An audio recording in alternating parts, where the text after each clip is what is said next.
The community. Let me just say this. This is a car leaving Michael Jackson's Neverland Ranch. We don't know for certain that that's the car that he is in, but the judge, when he announced that there would be 1 hour before the verdict is read, that was for the purpose of getting Michael Jackson back to the courthouse. It was for the purpose of getting the lawyers back to the courthouse. And interestingly enough, the judge said he was going to invite the alternate jurors who did not get to deliberate this case an opportunity to come back and watch the verdict as well. Remember, they were basically sitting in wait just in case one of the jurors got dismissed during the deliberation process. That did not happen, and as a result, none of them were needed, but they very well may be inside this courtroom when that verdict is read.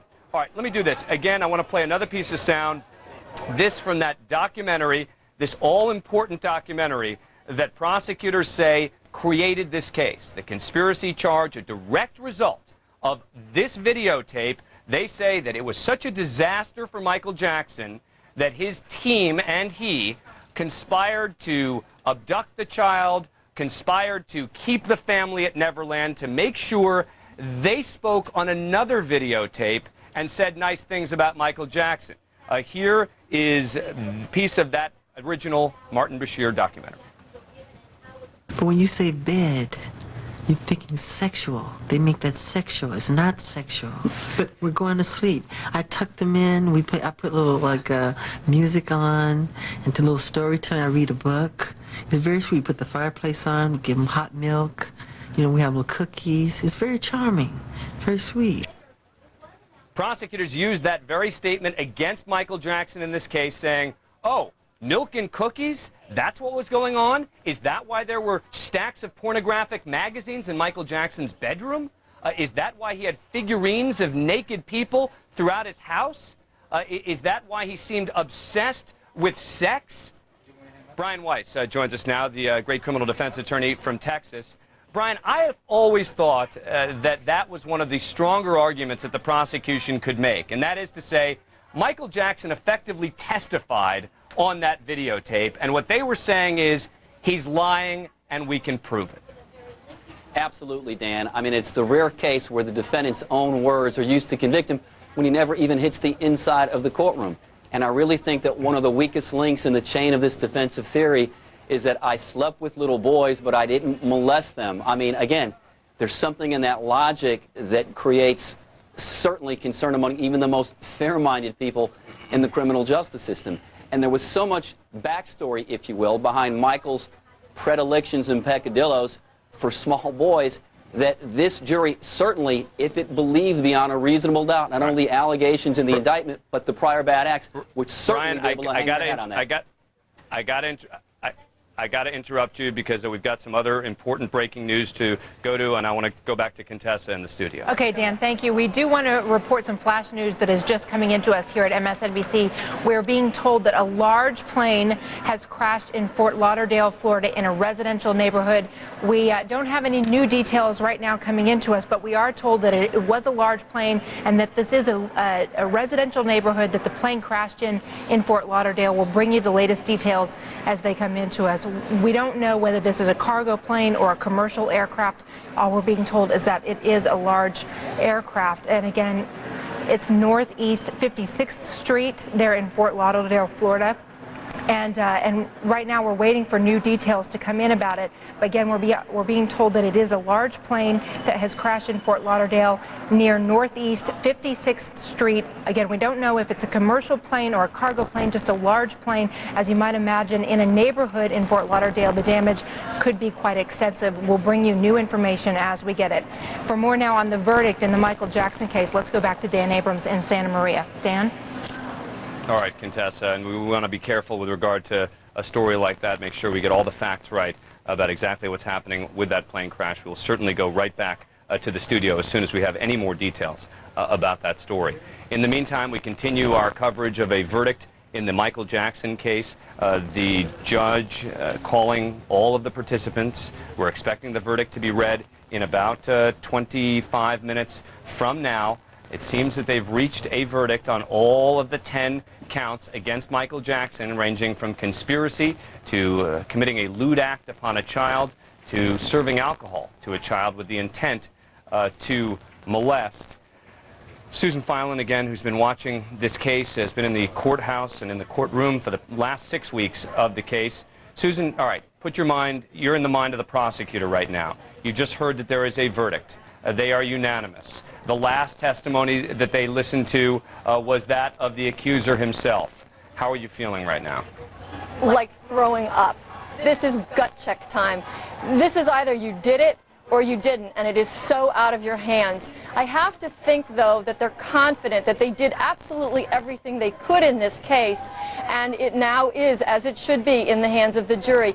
My guess, and I'm going to speculate here, is that it is some kind of a mixed verdict, meaning that there may be some convictions on some counts and acquittals on others. All right, we shall see. Again, we've got that important story. We want to go back to the MSNBC studio to Natalie Morales on that plane crash. All right, Dan, we're just getting some pictures into us right now from a WTVJ out of Fort Lauderdale. You can see here, this is what is being called a large plane that has crashed there in what is described as a residential area. We know it's east of 56th Street in the Fort Lauderdale area, northeast 56th Street, 1742 is the address. Now, again, we have to urge caution on this. You see a lot of flames. You see the size of that plane. At this point, we don't know extent of injuries. We don't know if there are injuries on the ground. And it is unconfirmed whether or not if this is a commercial or a cargo plane. We're just getting a little more information. In fact, right now, unknown what airport this plane took off from, as well as how many crew or passengers may be on board. Captain Paul McCarthy is a retired aviation expert. He joins us on the phone right now. And Captain McCarthy, obviously, when you see a situation like this, we've got to urge all caution with the reporting. What can you tell about this plane, just taking a look at the wreckage that you see there? I'm sorry, are you talking to me? Yes, Captain McCarthy, I'm asking you. I don't know if you're able to visually, if you have a screen in front of you. No, but if you I don't. don't. I'm sorry, I do not have a screen in front of me. All right, well, obviously it is, we understand it is a DC-3 airplane, that it took off from Fort Lauderdale, was heading to the Caribbean. Again, unknown how many people aboard. Captain McCarthy, generally, what can you tell us? DC-3 aircraft, what are they used for? Well, a DC-3 is a World War II vintage propeller airplane. It's still used out in the Caribbean, and particularly for freight and actually vegetable deliveries. So we don't know at this point if it's confirmed whether or not this was a passenger plane or a cargo plane, but given what you're telling me, is it your belief that perhaps this was used more as a cargo type aircraft? Well, really, it's almost a historic airplane in this day and age, and it would be very unusual for it to be in passenger service. And frankly, it's unlikely that it would be very much in the way of cargo service. It's a very old airplane, 1940s vintage. And in fact, we were just getting confirmation, in fact, that it was a cargo plane that crashed there in the Fort Lauderdale area. And Captain McCarthy, what we're seeing is quite remarkable, because it seems like the aircraft actually is touched down on a street. It looks like it avoided some of the homes in the area.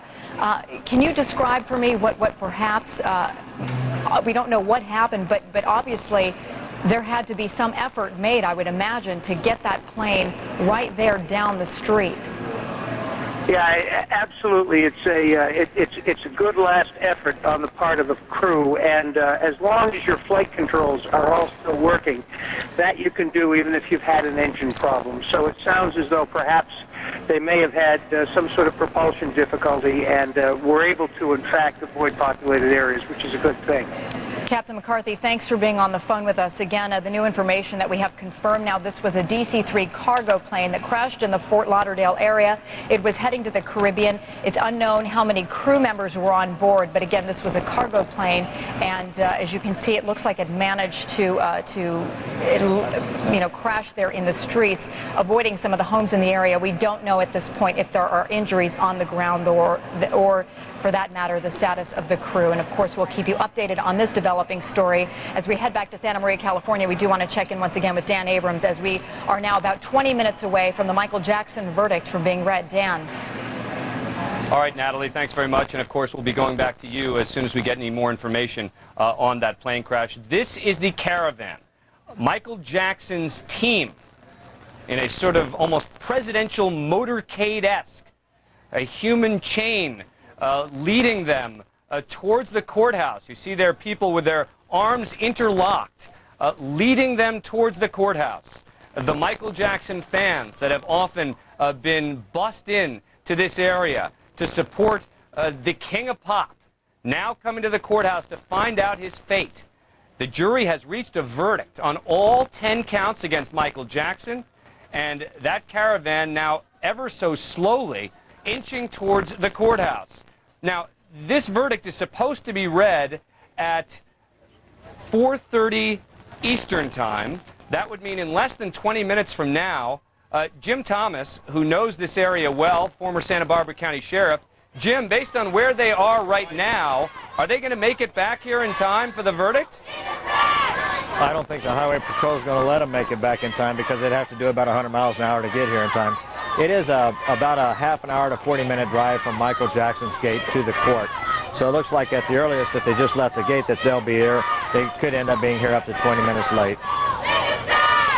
But they will certainly wait. This is not one of those times where the judge is just going to say, well, I told you to be here on time, Susan Filan, right. There's no way they're going to read the verdict without Michael Jackson being there.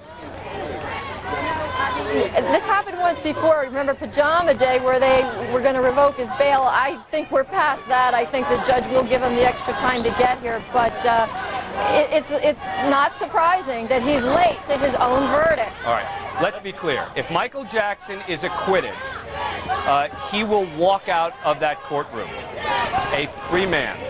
Here comes the front shot leaving the gates of Neverland. Ladies and gentlemen, keep in mind, if Michael Jackson is convicted of this crime, he's not going back to Neverland right now. If Michael Jackson is convicted on all 10 counts, there is a small chance that the judge would allow the bail to continue. But most here believe that Michael Jackson would be put in cuffs and taken almost immediately to the Santa Barbara County Jail. Susan Filan, you agree, right? I do agree, Dan. I think you're 100% right. The analysis is as follows. Presumption of innocence is gone. Now he's a flight risk, and he's a danger to the community if he is a child molester. I agree with you. He's not going home. So this becomes a very important and symbolic drive for Michael Jackson as he and his team head to the courthouse to await the announcement of this verdict. Jim Thomas, all right, we've now said if he's acquitted, he's walking out of the court a free man. If he is convicted, lay out for us what you think happens next. Well, the first thing is that the prosecutor will ask that the bail be revoked and that Michael Jackson be placed into custody. The defense obviously would argue that. I think conventional wisdom would say that based upon the amount of bail and the fact he kept his passport, that he probably would put him in custody. He would then be walked out a door behind the bailiff, not coming out the front the way he comes in each time, into a holding facility, and then go into the basement of the complex, which is another larger holding facility. We're told he'd be placed in a sheriff's van and immediately driven to the Santa Barbara jail where he would be processed. In fact, Dan, they've even made a corridor going out of the complex out to McClellan Street to where he would go to allow photographers to get along that corridor and get photographs if, in fact, he is taken in custody. And Jim, as you and I have talked about, you and I visited the jail last weekend, and you have said to me that they have already created an area where Michael Jackson would be housed in the event that he's convicted. That's correct, Dan, and it's an area that would probably be under 24-hour camera surveillance, would have a lot of traffic by officers back and forth so that there could be some actual contact with him, and they would do everything possible to make sure that nothing happens to him bad while he's in custody, because the world will be watching Michael Jackson in that custody facility. The sheriff's going to make sure that he is treated well and respectfully. We are continuing our live coverage of a verdict in the Michael Jackson case. About half an hour ago, maybe 40 minutes ago, the court announced that the jurors had reached a verdict. The parties, Michael Jackson, the alternate jurors, were given an hour to come to the courthouse. This is a live picture of the cars that are driving Michael Jackson. Of course, Michael Jackson in one car, his team in the other cars. I am told that the alternate jurors have already arrived at the courthouse. Again, these are the jurors who did not get to deliberate this case, whose opinion ended up mattering not at all. And yet they are here to watch this verdict be announced. This judge announced to them as they were leaving that they were invited to return to watch the verdict when it happened. I'm joined now by criminal defense attorney Ron Richards, who knows Michael Jackson's lawyer very well, has been watching this case closely since it began. Ron, if you're the defense team now, based on the length of deliberation and on the types of readbacks they've asked for, on the fact that they've asked a number of questions Friday and today, how are you feeling? I'm feeling very nervous right now, Dan, because these readbacks, after you have these readbacks and then there's a quick verdict, a lot of times that means that the struggle or the differences amongst the jurors has been reconciled, and now they're ready to make a decision. And I also heard unconfirmed that there was some questions that the defense didn't want to be read to the public, and all this makes me a little nervous for the defense right now. And Ron, you are someone who has been confident throughout this case about the fact that Michael Jackson was going to be acquitted, right? Yeah, I've been confident. I watched the accuser testify in this case, and I've been confident that the prosecution really has had trouble meeting their burden in a lot of areas. But as we know, when the case winded down, it became a much closer case, and I think that if this jury was totally convinced that the accuser was a liar, these deliberations wouldn't have dragged out into this amount of time. I mean, I was expecting maybe a hung jury. I'm cautiously optimistic, but I wouldn't be surprised if Mr. Jackson's convicted on some of these counts. Yeah, I think that the mood at the courthouse moved quite a bit from the beginning of this case, when I think many came in saying there's no way Michael Jackson's going to be convicted, to the end of this case, when I think many here at the courthouse thought it was more likely that Jackson would be convicted than not. You see his team, motorcade if you will, stuck behind a car as they try to come to the courthouse. It seems they left a little bit late, and so the reading of the verdict will probably occur a little bit late as well, but they are coming. Stacey Brown is a longtime Jackson observer, has been a friend of the family for a long time, although now during this case they have begun to take on Stacey and his take on various issues related to this case. Stacey actually became a witness for the prosecution on a somewhat minor issue with regard to a book that he co-wrote. Stacey Brown, who is in those cars that we are seeing coming to the courthouse? You got his three sisters, Janet, LaToya, and Rebe, and you no doubt have the brothers. Now, there's been a big fight amongst them, from what I'm told, about who's going to actually get a seat in that courtroom. From what I'm understanding, there's still only 6 seats for the family, and from what I hear, he's got everybody with him this time, Dan. And as you see, there are 4 fairly large cars of people coming from Michael Jackson's Neverland Ranch. This as they are heading to the verdict to hear Michael Jackson's fate. And again, this can't be underestimated. This can't be understated. It's probably the better way to say it. This could be Michael Jackson's last drive of freedom. If Michael Jackson is convicted of all of the charges that he is facing, and this jury has reached unanimous verdicts, it appears, on all of the counts, most people believe that Michael Jackson would be taken into custody immediately. And so there you see the caravan of cars coming to the courthouse for the verdict to be read. Jim Thomas, you are down there only feet away from where the Michael Jackson fans have gathered. After I ask you this question, I'm going to turn around to take a look at you to see what it looks like down there. But give us a sense of how many fans have amassed, have more people come. This is not a group of people who seem confident. This is a team of people who seem, as we all are, a bit apprehensive about what this verdict will be. Well, they are, but they're absolutely confident in his innocence. At least that's what they're showing and what they're yelling. Right now, it's gone quiet for a couple of moments, but it was really loud here a few minutes ago. I think they're nervous, as is everybody. And I'd like to add a little bit on what Ron Richards said about the defense being nervous. I actually talked to my prosecution source about 5 minutes ago and said, "How do you feel?" He says, "We don't know."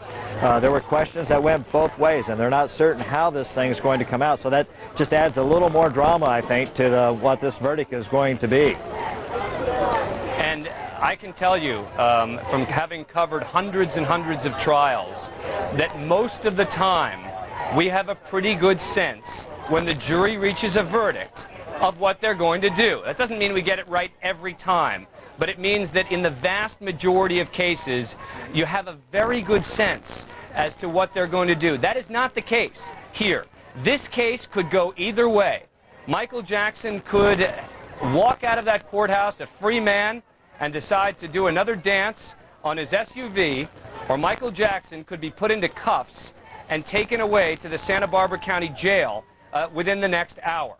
Again, you are watching our live coverage of a verdict in the Michael Jackson case. You see there the car that presumably is carrying Michael Jackson speeding towards the courthouse.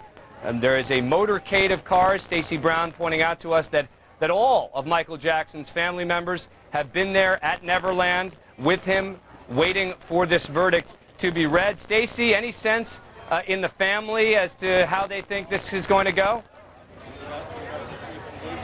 Dan, they sounded very, very grim. In fact, I was told directly that they felt that he was going to unjustly be convicted, and that even he felt that he was going to be convicted unjustly. Now, Stacey, why? I mean, why the change? Because this is a family that has not just believed in Michael Jackson's innocence, but has also believed that Michael Jackson was going to be acquitted. That's an excellent point, Dan. They do profess their belief in him without wavering at all. However, I can't answer what changed him. I do know when it changed, and it changed at the when the accuser's video was shown, his police interview video was shown. It changed like that, and everyone was grim after that, and everyone just, it was like waving the white flag almost. Let me do this. I'm going to go through the verdict form a bit as to exactly what these jurors are going to decide. This, as we wait for the verdict, as the fans amass here at the courthouse, as the Jackson team scurries to arrive on time, as that verdict is going to be read, although most believe they will not be able to make it here in time for a 1:30 Pacific time reading of the verdict. As a result, the judge, I am certain, will delay it until they arrive. We will have live audio, meaning you will hear the verdict as it is read. You all will be able to hear it at exactly the same time as we can hear it, and we, of course, will be covering that live here on MSNBC. So, some of the questions that you're going to hear from the jurors. We, the jury, in the above entitled case, they are going to either find Michael Jackson guilty or not guilty of conspiracy. If they do find him guilty of conspiracy, they are going to be asked, do you believe that he conspired to engage in child abduction, found or not found? False imprisonment, found or not found? Extortion, found or not found? And the sentences differ depending on which of the conspiracies he is found guilty of.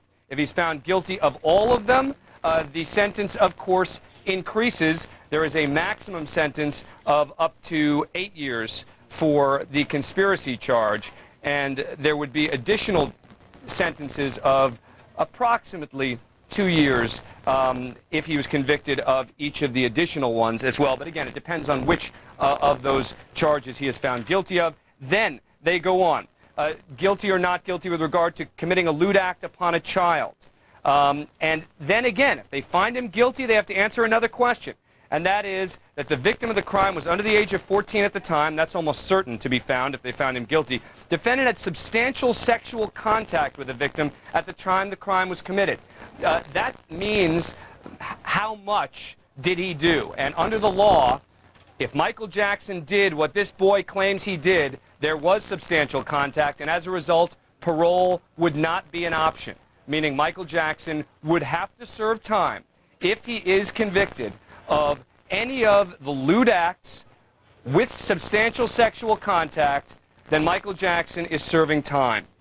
Count 6 is a lewd act, the attempted commission of a lewd act upon a child, and then from there they would go to the alcohol-related charges of we, the jury, find the defendant guilty or not guilty of administering an intoxicating agent to assist in the commission of a felony. That would mean the molestation of a child. If they say not guilty there, they go to a lesser charge, which would just be a misdemeanor count of serving alcohol, meaning they have a choice. Felony would mean served alcohol to a child with the intent to molest. Misdemeanor would say not guilty of that, just guilty of serving alcohol to a child, but no evidence, we believe, beyond a reasonable doubt, that he did it with the intent to molest. Some people believe that could be a compromise. I'll tell you, if that is the verdict, that would be a huge victory for Michael Jackson. Michael Cardoza joins us now as well, the criminal defense attorney who has also been following this case closely.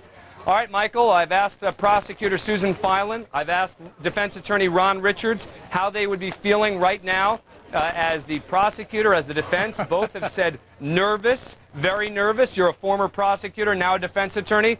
How would you be feeling? I tell you feel both no matter what side you're on. I mean, as a DA, I felt the same as a defense. I'll tell you what, your blood pressure goes up to about 160. You're nervous. Your heart's in your throat. You can't think of anything, and yet you have to begin and, to really prepare your client for the worst in the case. So you have to be thinking, what if he does get convicted as a defense attorney? As a district attorney, there's not a lot to think about. I mean, if he's convicted, the judge will take over from there. You'll quickly remand him into custody. But I'll tell you, this is one of the worst times in the trial. Now, what happens, remember, the jurors come out with that verdict form where they've given them to the clerk already. The clerk hands them to the judge. I'm telling you, the 10 seconds it takes for the clerk to hand it to the judge feels like 20 minutes. The judge opens each one and goes through. Go ahead. Right. Let me ask Ron Richards a follow-up question on what you just said, and that is about preparing your client for the worst. Ron, has Tom Mesereau had the conversation with Michael Jackson? Has Tom Mesereau sat Michael Jackson down and said, Michael, look, we don't want to deal with this. We don't want to think about this, but we've got to address the possibility that you're going to be convicted. Here's what's going to happen. Has he had that conversation with him?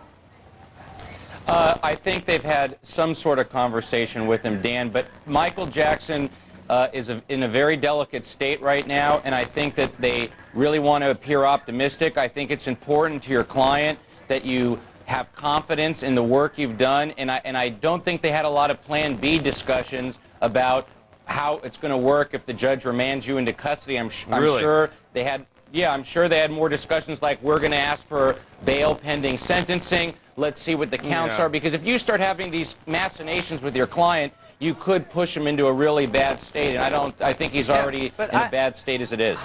I don't know. I got to tell you, I think that Michael Jackson needed to hear it. I mean, we are all talking about the fact that none of us can predict this, that we think it's just as likely that he'll be acquitted as convicted.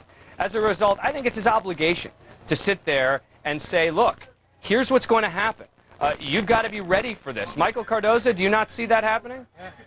Oh, no, Dan, I do it with every one of my clients. You never know what a jury will do. Look at the O.J. Simpson trial. I mean, there's a classic example. No one thought a not guilty verdict would come in. In this case, I'm telling you, you've got to sit with Michael. I sort of agree with Ron, but it's your ethical obligation as a defense attorney to sit with Michael and really have a come to reality with him and say, Michael, if you are convicted, here's what will happen. Here are our plans. And if you don't, you're going to see that poor guy fall apart in that courtroom. You've got to talk with him, whether you push him over or not. We've just gotten this information in. Michael Jackson will be arriving at the courthouse at 4:45 Eastern Time, 1:45 Pacific Time. The judge had wanted to read the verdict at 1:30 Pacific Time, but that is not going to happen because Michael Jackson and his team are going to be a little bit late to court. Seems apropos for the way this case has gone so far. Stacey Brown, all right. you know this Jackson family. You've also studied effectively quite a bit about Michael Jackson through his family. Do you think that his family members have talked to him about how he should proceed, how he should deal with it if he's convicted? Well, Dan, going back to your question to the attorneys, I don't think that it would have been for Michael Jackson a good idea to go over with him that you could be convicted. Michael Jackson doesn't want to hear that, and it would throw him over the edge. I agree with someone else who just said that it would throw him totally over the edge. And this is from what I've come to know what's about going to happen, Stacey? Stacey, what's going to happen if he's convicted then? I mean, you're saying that just hearing that he might be convicted is going to put him over the edge. How about if he's actually convicted then? I mean, what happens then? Well, great question, Dan. What happens then is we'll see shortly. If he is convicted, I don't think it's going to be a pretty sight in that courtroom. I think we're going to have a lot of problems. I was told that they're going to have members of the SWAT team in there. This is the most awful thing, obviously, that could happen to him, and he's not equipped to handle this. He's really not equipped at all. And I've got to believe they're going to have an ambulance on hand if and when that happens. Keep in mind, this is someone who has made at least 6 hospital visits as this trial has proceeded to suggest that they are not going to be prepared for another need to go to the hospital. I think would be foolish. Bottom line is that I'm certain that they've made preparations for the possibility that Michael Jackson, if convicted, might faint, might pass out. His back, he says, has been killing him throughout this case, and as a result, he has gone to the hospital all of these times. Susan Filan is here with me as we wait for this verdict to be announced. Susan, you've been here every day. These are the same fans who yell, Susan Filan is a this, Susan Filan is a that, yelling and screaming at you as you come into the courthouse, and yet they seem surprisingly subdued. The bottom line is, it seems to me that these fans are probably as nervous as everyone else. I agree with you. I can't believe how quiet. It's almost like we're in the eye of the hurricane before the storm. It's this eerie, quiet feeling here. I expected chaos and pandemonium. Now, maybe part of that is security is doing a terrific job. These sheriffs have this place buttoned down tight. You've got local law enforcement that's cordoned off the streets. It's very secure here, but still it's eerily quiet, and I did expect an uproar. There was an initial uproar when we heard there was a verdict. I think there's going to be chaos and pandemonium again once the verdict is announced, but it is odd and eerily quiet at the moment. This, as we wait for a verdict in the Michael Jackson case. Michael Jackson expected to arrive in about 15 minutes or so, and then he'll have to come into court, get settled, get ready, invite the jurors in, and that verdict will be read live, and you'll be able to hear it live here on MSNBC. We've got a live audio feed coming from that courthouse to bring you the verdict. You'll hear it at exactly the same time that we do on all 10 counts against Michael Jackson. Susan, is it still possible that they are hung on certain counts, that they were not able to reach a unanimous verdict on certain counts? Dan, I don't think so, and here's why. There is something called a dynamite charge that a judge gives to a jury when they tell the judge they can't reach a decision. And it basically says, go back in there and try again. Nobody knows this case better than you. Dan, we're hearing some noise in the background. I don't know what that is. Yelling and screaming and cheering. I can tell you what it is. I just turned around. It is the press corps heading into the courthouse. Not particularly popular with the Jackson fans these days. The members of the national and international media heading into court, and the fans jeering and booing as they head in. Go ahead, I'm sorry. Well, again, I don't think that you've got a deadlocked jury here because, again, I think the judge would have instructed this jury, go back and try again. Nobody knows this case better than you. Nobody's deliberated harder and longer than you. Don't change your mind just to change your mind, but go back and listen to your fellow jurors. I have to think that even this judge, who's kept so much a secret from us, somehow we would have found out that the dynamite charge was given, and without that, I have to believe that we have unanimous verdicts on all 10 counts. We don't know what they are, guilty or not guilty, but I don't think we have a hung jury. And let's be clear, Michael Cardoza, they could also be split as to the verdict, meaning they could say guilty on 2 counts of committing a lewd act upon a child, but not guilty of the other 2, not guilty of conspiracy, guilty of one or 2 of the alcohol charges, but not guilty on the others. Yeah, I agree with Susan. They definitely have verdicts on all 10 counts in this case, and I agree with you too. They could find him guilty of count 2 and 3. Remember, that's where the accuser actually said he molested me. Counts 4 and 5 are the brother of the accuser saying, my brother was asleep and Michael Jackson molested him. They could find him not guilty of those counts, so they could go anyway. You know what will be interesting, Dan, though, is after these verdicts are read, the attorneys will be asked, do you want the jury polled? And that means the judge will have to go through, with the clerk asking the question, through each count. Is this your verdict? Juror number 1, yes or no? And then they have to go through all 12. And they have to do that for all 10 counts. And you bet the losing side is going to do that in this case, because there have been times where jurors on being polled go, no, you know what? I've changed my mind. No, I'm not voting guilty. It's not guilty. This is a live picture of Michael Jackson's attorney, Thomas Mesereau. Expect to hear cheers from the fans outside that courthouse. Thomas Mesereau walking actually out of the courthouse, it appears. He's probably waiting for Michael Jackson to arrive, greeting Michael Jackson at the front entrance to the courthouse. You'll see him look down at his watch, thinking to himself, oh no, not again. But we can tell you that Jackson is on his way, that he is expected to arrive in the next 6 or 7 minutes. That's his other attorneys there along with Thomas Mesereau.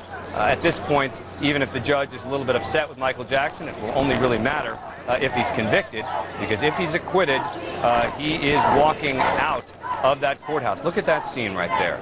The fans, today it is fair to say there are hundreds of fans here at the courthouse, literally blocked off from the entrance. Thomas Mesereau, the attorney, standing at the area where Michael Jackson will arrive. Very soon, when Michael Jackson's caravan arrives, that sea of fans will split like the Red Sea.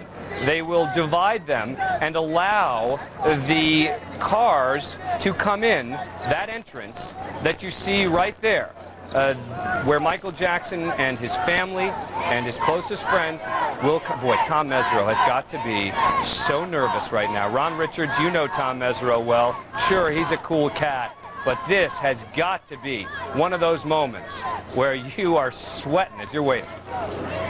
Well, you know, Dan, it's funny you said that, because the last 5 days he's been absent without leave. You can't get him on the phone for more than a second. I mean, I really think the pressure of this, I mean, this is a culmination of his whole life's work into this one case, and I think that he's been radio silent. It's indicative that the pressure has built on him. I agree with you.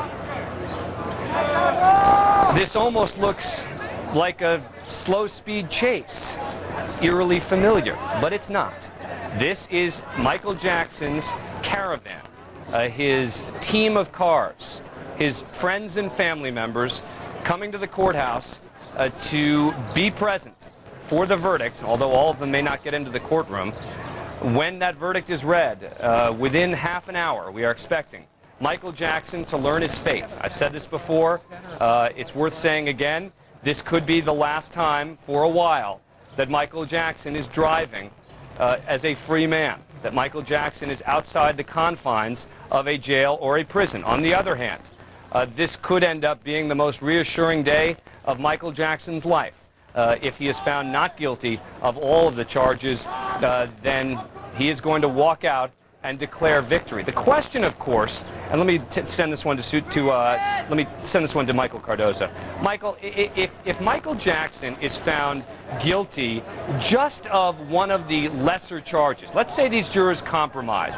Let's say they say, we don't feel we had enough here to convict him of the molestation, but we do believe that he was serving alcohol to kids. And as a result, we're going to find him guilty of all 4 of the misdemeanor alcohol charges, what would happen to him?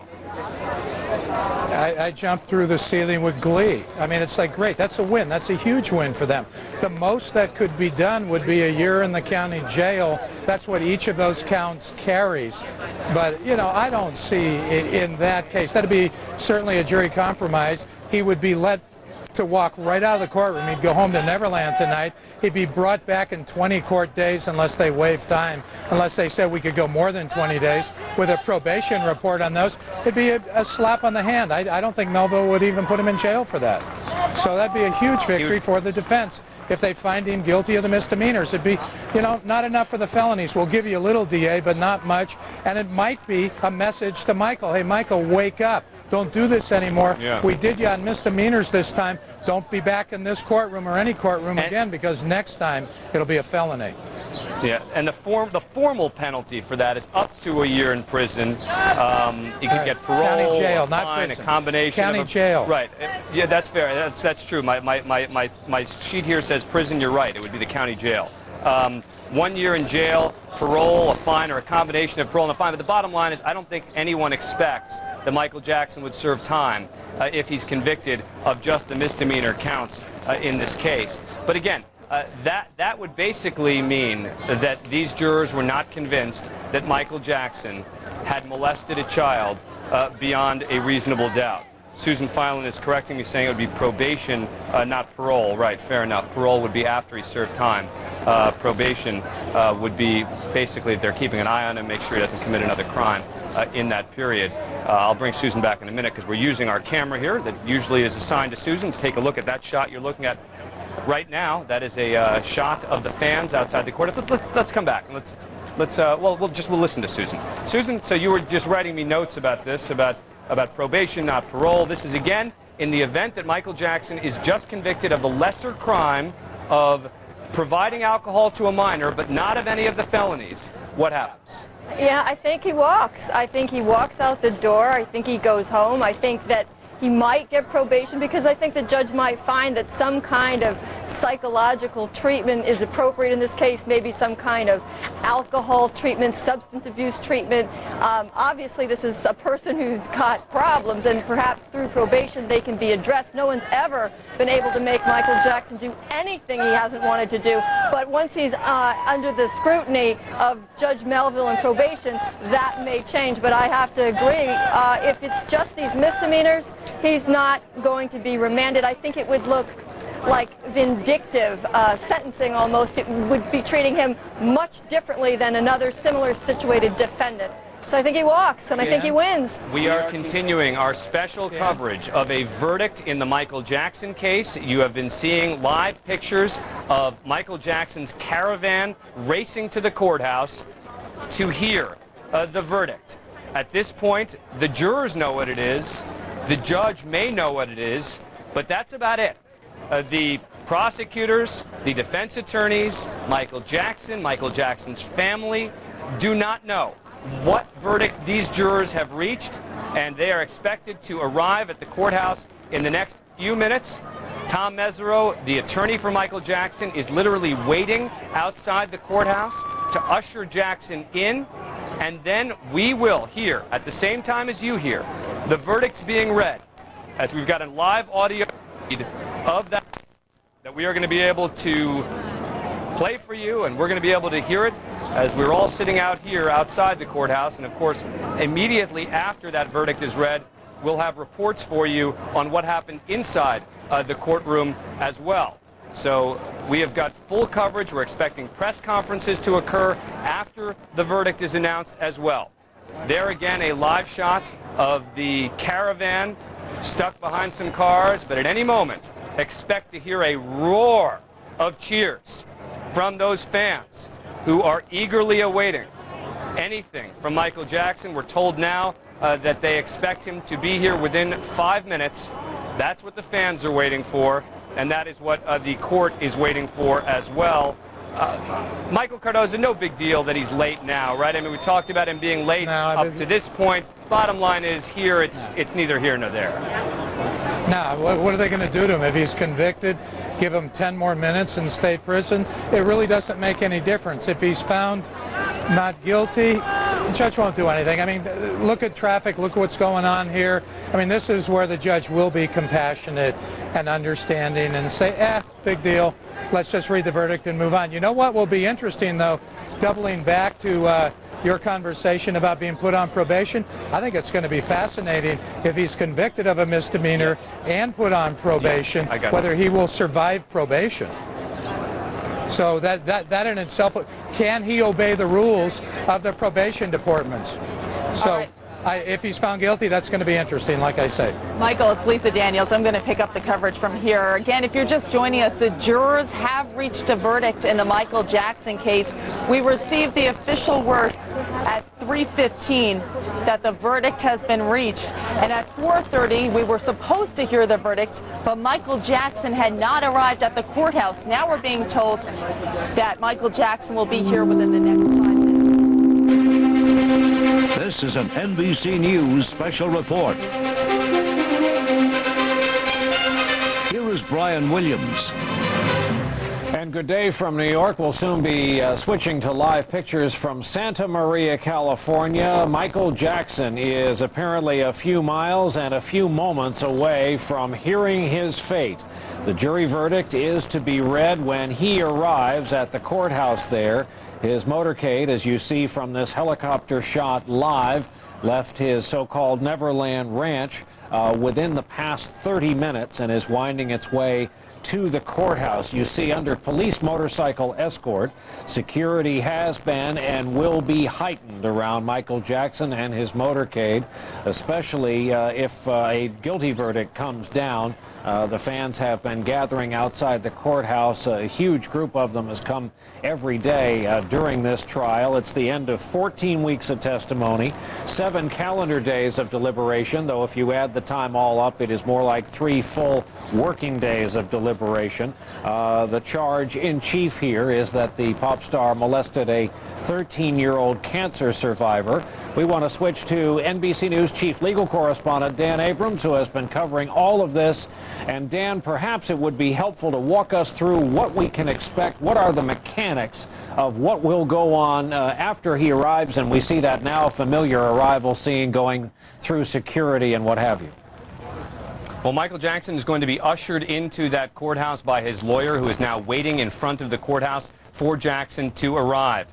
Jackson and a number of his family members will then be seated inside the courtroom. Michael Jackson up at the defendant's table with his lawyers, his family members about, I'd say, 5 yards behind them, sitting in the first row of the audience. The prosecutors sitting at a table on the other side of the courtroom, a bit closer to the jurors. Expect that the judge will then ask the jurors, have you reached a verdict? They will say yes, and then expect to hear the court clerk read the verdict. You see there Michael Jackson's team arriving here at the courthouse. Expect to hear cheers at any moment from the many fans who are here. The first charge that they will consider is conspiracy to commit child abduction. The jury will then say guilty or not guilty. Then, if they do find him guilty of the conspiracy, they will then decide, do they find him guilty of conspiring to abduct a child, false imprisonment, extortion? From there, the 4 charges against Michael Jackson of molesting a child, commission of a lewd act upon a child is exactly what it's called. If he is found guilty of any of those 4, and the jurors find, here you see Michael Jackson is about to walk out of his SUV, and Brian, I'm going to stop going through the charges for just a moment to just remind the viewers that this could be the last time that Michael Jackson is a free man for a long time. If Michael Jackson is convicted of one of the serious charges, of one of the felonies against him, he will likely be taken into custody immediately. So there is Michael Jackson arriving. There are those 4 counts of committing a lewd act upon a child. Those are effectively the child molestation counts. Then you've got 1 count of attempting to commit a lewd act upon a child, and then 4 counts of serving alcohol to a child with the intent to molest. All of those are felonies. Now, these jurors could decide, we don't believe that there's enough evidence to believe Michael Jackson molested a child, but we do believe that Michael Jackson served alcohol to a child. If that were the case, they could convict him of a misdemeanor. That would mean they've said not guilty, not guilty, not guilty, up to the point of count 7. If they convicted him of the misdemeanors, Jackson would likely get a fine, although it's possible he could serve some time. It seems unlikely. So if that were the case, that would be a big victory for Michael Jackson. You see Jermaine Jackson, his brother, arriving. There is Janet Jackson and other family members. There are not enough seats inside that courtroom for the entirety of the Jackson family, so they had to pick and choose which ones would make it inside the courtroom as we prepare to hear the verdict. Brian? Dan Abrams, thanks. Tom Mesereau, his attorney. Members of the defense team now go through the metal detectors, the now familiar scene. If you've seen any television news at all over the past several months, then you are acutely aware of this venue. You heard the crowds outside to the extent that Michael Jackson's life has been a spectacle over the past several years. This trial, and we should hasten to add, there are over 2,000 accredited media. That you can combine the O.J. Simpson trial with the Scott Peterson trial. This is a greater number of accredited media on hand to cover this, the crowds that have been showing up every day, and you saw from the aerial shot what we have here is really turned into a California spectacle with people running to the motorcade route across traffic, people holding each other on top of their shoulders to get a glimpse of the parade of black SUVs making their way to the courthouse. Michael Jackson's health has been all over the gamut since the start of this trial. He has received hospital treatment more than once. All kinds of rumors abound as we look at Katherine Jackson and Michael Jackson's father in the foreground getting wanded for metal objects, a familiar face in the latter stages of this legal proceeding. And we should catch up with Susan Filan, former state prosecutor and criminal defense attorney. Susan, there were reports that the first order of business in court would be a number of procedural measures, perhaps pending appeals and pending jury business before we get right into the reading of the verdict. Well, what is your understanding? That it'll be verdict first?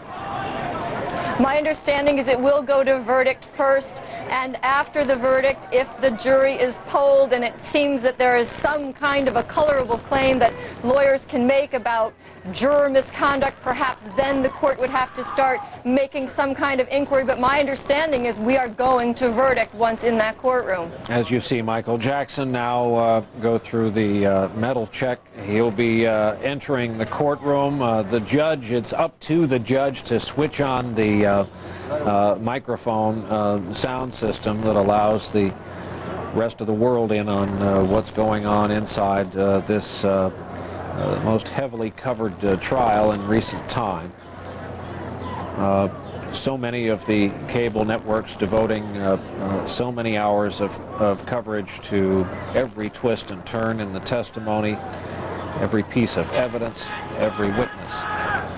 Our microphones still picking up the crowd, the fans outside, and for whatever this trial has said about culture in the United States, we hasten to add there are so many in so many nations around the world following this, so many of the accredited media from other nations sending their representatives to Santa Maria, California. It is said there in the media village that the activity goes all night with the deadlines in various time zones around the world. We should check in with Jim Thomas, former Santa Barbara County Sheriff, was around the first time for the first trial. And Jim, I heard you earlier talking about a tightening in security, especially if the outcome is a guilty verdict. Yes, Brian. I think one of the things, in fact, I was talking to a person who's close to the Jackson family, who said that their concern with the verdict is that if there's a guilty verdict, that some of these fans are so devoted to him that they're concerned for their personal safety as well as the action that they may try and take against the media.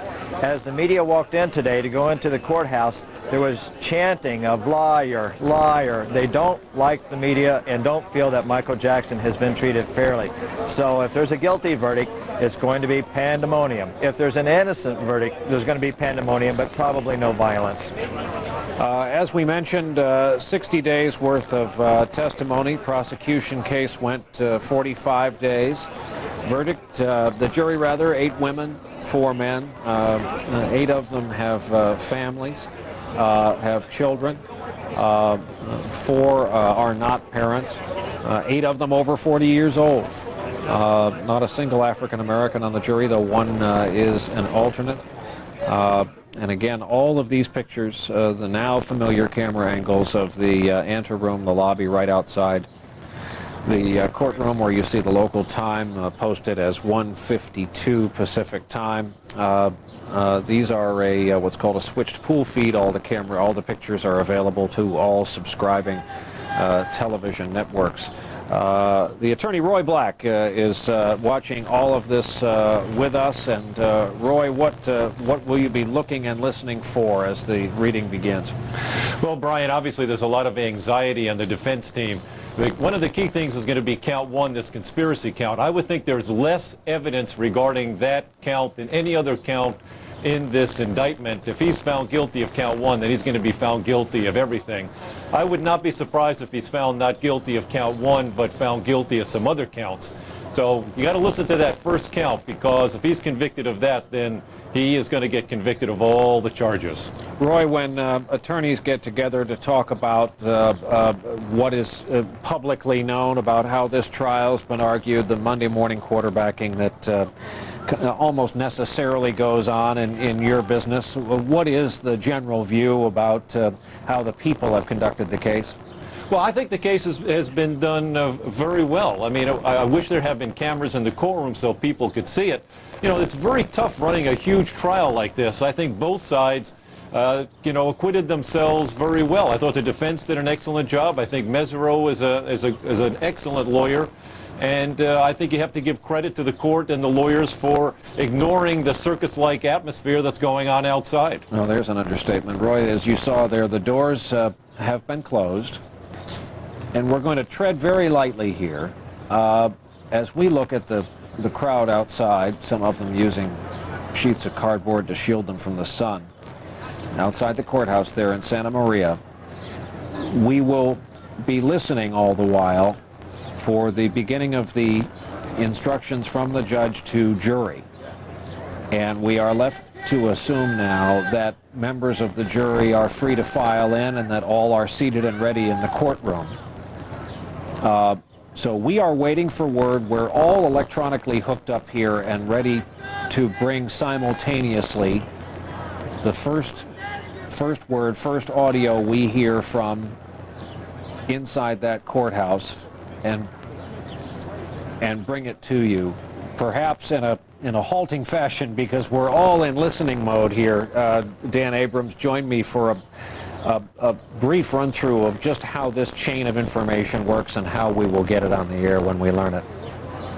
Well, Brian, right now the microphones in that courtroom are off. The judge is going to instruct the media by effectively turning on the microphones. And at that point, we'll know the jury has been seated, the jury has arrived in the courtroom, all of the lawyers are there, the judge is present, because until that moment happens, there will be no sound coming from that courthouse. And what makes this verdict, I think, so mysterious in a way, and which makes, I think, the drama of this heightened, is the fact that people here don't really have a sense of which way this is going to go. In these high-profile cases, very often, you can talk to the reporters, you can talk to the legal analysts, and they'll say to you, yeah, this is really bad for the prosecution, or this is really bad for the defense, what we've just heard. In this case, as it has been throughout, people are divided. The legal analysts, the reporters, the observers don't know what to make of the last request from the jurors. Remember, the last testimony that we know of that they listened to, that they asked to have read back to them, was that of the accuser himself. And some might say, well, that's good for the prosecution. But it is impossible to know whether they were ruling out a conviction or trying to incorporate one additional juror. Those are the sort of things that you just can't know. And in this particular case, it is more uncertain than I think any case I've covered at this point. As we're waiting for the verdict, I have no idea which way it's going to go. And Dan, weren't there requests from the jury in this case that the media were not allowed to know the contents of? Yes, there were. Initially, the court was not informing the public at all about any requests from the jury, any meetings that the lawyers were having.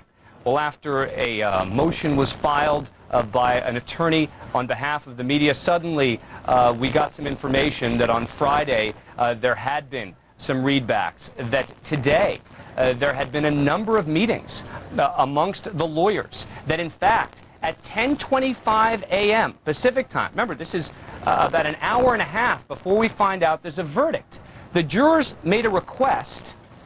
Everyone got together inside the courtroom to prepare to honor that request, and the jurors then said that they didn't need it, which I think suggested to many here that they have resolved this case, that they have reached a verdict. We don't know exactly what it was that they asked. We do know, though, that on Friday they asked for readbacks of some of the accuser's testimony. And again, if these jurors believe that accuser, Michael Jackson is going to be convicted. If these jurors do not believe him, there is still the possibility that he could be convicted of certain crimes, but it is very unlikely that he will be convicted. So in the end, these jurors asked for readbacks of the most important witness in this case. I'm told there are 9 uniformed police officers, deputies, all of them in the back of the courtroom, including a commander and a lieutenant, so security is certainly heightened inside. Dan, presumably the voice we'll be hearing when the judge asks for the rendering of the jury will be the foreman. What can you tell us biographically about this jury foreman? This jury foreman is a man in his 60s. He is a Latino.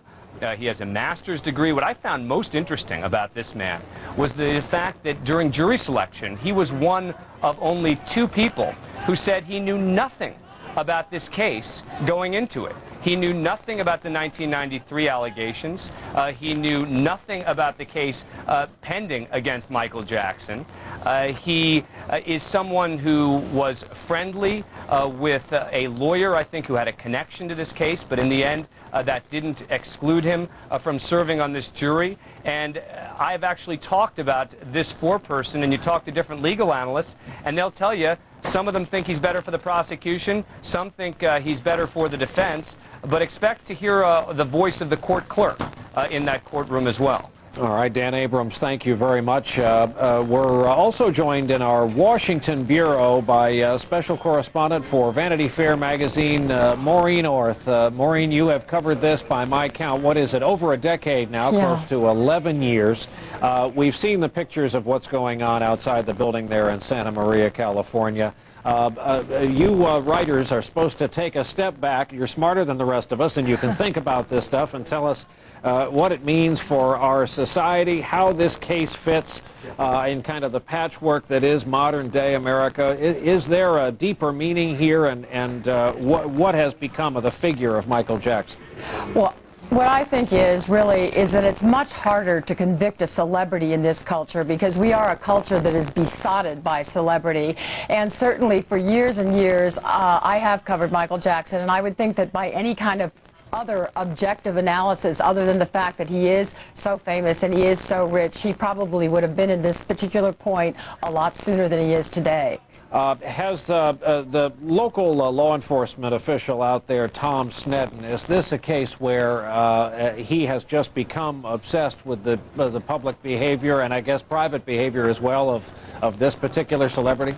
I wouldn't say he's become obsessed, because when these charges first came about, I mean, before the charges were made, when the documentary was first aired, people called him up immediately and said, well, what are you doing? Are you going to investigate? And he goes, well, we don't have anything to investigate. So I think that he has been painted in some parts of the press as being obsessed. I don't agree with that. Maureen, I'm told the jury members have been seated. We're looking at a live picture there of the crowds on the street. Initially, the wire services were telling us there were 150 Michael Jackson fans outside this building. I think that is decidedly on the low end of the crowd estimate. Now you see motorcycles in the background and officers standing in the midday heat there in the foreground.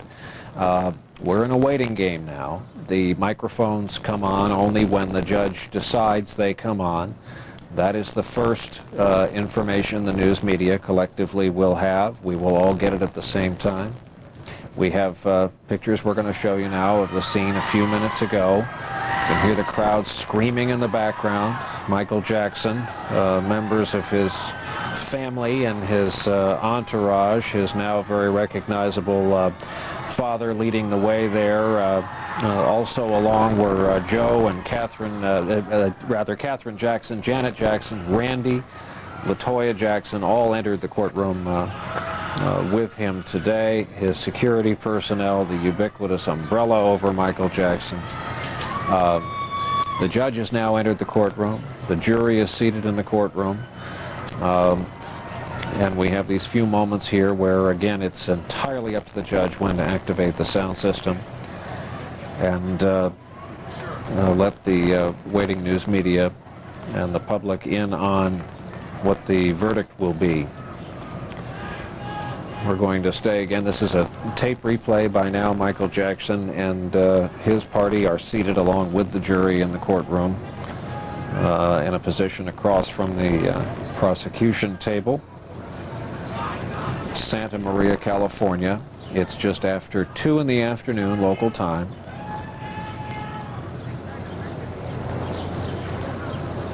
And we're just, as we look at the barricades that have been strengthened as the crowds have grown over the past few days and weeks, you see some of the still photographers intermingled with the Michael Jackson fans.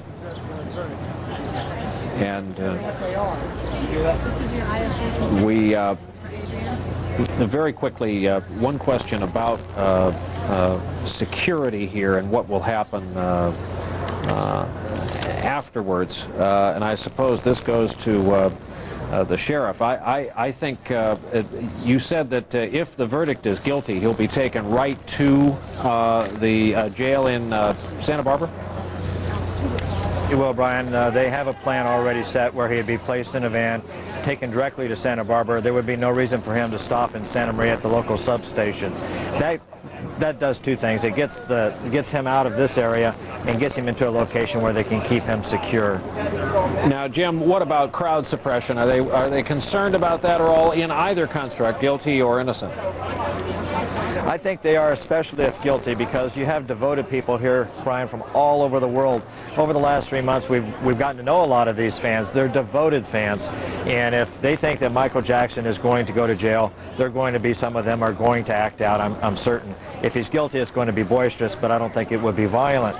But there's enough people here in the law enforcement sense to handle any of those contingencies. They've been planning this for over 3 months, and I believe they're prepared. Thank you, Jim Thomas, former Santa Barbara County Sheriff. Very quickly to Dan Abrams, I'm told the judge is reviewing the verdict. You and I should just listen in here together, in effect, for the first audio word we get. The latest information is the judge is reviewing the verdict sheet, apparently. And he's still reading, from what I'm told, Brian, and we're expecting at any moment that he will then hand those over to the court clerk. And we expect to hear from the court clerk when those verdicts are being read. And remember, we will suddenly hear audio from inside that courtroom right now, which we cannot hear. It is off right now. The moment we hear it go on, it means the verdicts are coming, and that's going to happen at any second. Viewers just joining us, judge has control of the script. He has the switch to the microphone. He's opening each ballot one at a time. Brian, I'm We told can hear our producer. He is opening each ballot one at a time with regard to the verdicts. They have submitted separate forms with regard to each of the 10 counts, and the judge is reviewing them one by one inside that courtroom. And as soon as he is finished reviewing all of them, that is when he will hand them to the court clerk and the verdicts will be read. All right, Dan, we'll keep this chain of communication open. We can hear your producer in the background where you're getting your information. Yes. Yeah, this is coming right from the courtroom itself. And so we are getting constant updates on exactly what's happening as the verdict forms are moving from hand to hand. But one thing is clear is the verdict is in. The judge has the verdicts, and they will be read at any moment. And we have a live audio feed, which the judge has agreed to. He has allowed it to be broadcast, and we will be hearing it all at the same time. 10 counts, beginning with a conspiracy charge. From there, if they do find him guilty of conspiracy, they would go to what type of conspiracy it was. Count 2 to 5 are the commission of a lewd act upon a child. Those are the child molestation counts. If he's convicted of any of the first 5 counts, most believe that he would be taken into custody immediately. Count 6 is an attempt to commit a lewd act upon a child. Counts 7 to 10 are also felonies. The administering of an intoxicating agent to a minor with the intent to commit a felony, that felony is child molestation. So basically what 7 to 10 are saying is he gave alcohol to a child because he wanted to molest that child. Now, if they don't believe that he's guilty of any of the felonies, then they could convict him of a misdemeanor, meaning if you hear not guilty, not guilty, not guilty, not guilty, not guilty, and they get to number 7, and they say not guilty, listen carefully, because you could still hear him convicted of a misdemeanor of serving alcohol to a child, but without the intent to molest. And that would be effectively like a bartender serving to an underage person. That would likely mean no jail time, although it is possible. It would likely mean a fine, and that would be a big victory for Michael Jackson at this point. If he can avoid any of these felonies, Michael Jackson and his team are going to be celebrating tonight. We are continuing to wait, Brian, as the judge continues to review the verdicts. He's continuing to open envelopes one by one, opening them, putting them down, opening up the next one. I'm told the room is very silent. All of the lawyers are looking directly at Judge Melville, as are the jurors. The jurors are sitting silently, watching him open envelope after envelope, 10 of them in total. And remember, there are also additional questions they're being asked. If they do believe he's guilty, they're being asked questions like, do you believe that the sexual contact was substantial? And again, if that is the case, that would mean that parole is simply not an option. In this case, probation, not an option as well. So the judge continuing to review those verdicts, and as I look through the verdict form, there are more than actually 10 pages, because if they do believe that Michael Jackson is guilty, there are follow-up pages to examine as well. So I have in my hand actually closer to 25 pages in total that this judge may be looking at one by one in separate envelopes before he turns on the microphones. And I can tell you, Brian, a lot of those people are people who have been here each and every day. Not that many of them, but there are a handful who have come to this courthouse every day to support Michael Jackson, to scream at the top of their lungs every day, Michael Jackson is innocent, to scream every day when Michael Jackson arrives at the courthouse, Michael, Michael, Michael, just to get a glimpse of Michael Jackson. Many of those people, though, are here for the first time to find out what the verdict is. This, of course, the most important day and so important because if he is convicted of some of these felonies, Michael Jackson will likely not be going back to his Neverland Ranch. And Dan, the Judge Rodney Melville, whose voice presumably we'll hear here in a moment, and that's why we're speaking haltingly here. We're waiting for the judge to turn on the audio. For the viewers just joining us, we'll hear his voice. He has apparently completed his review of the paperwork. I'm also told that as we watch these pictures, in London, the BBC has tossed aside the usual format of its primetime 10 p.m. newscast, and they are going with live coverage of this very same scene from Santa Maria, California. We're told the microphone's on.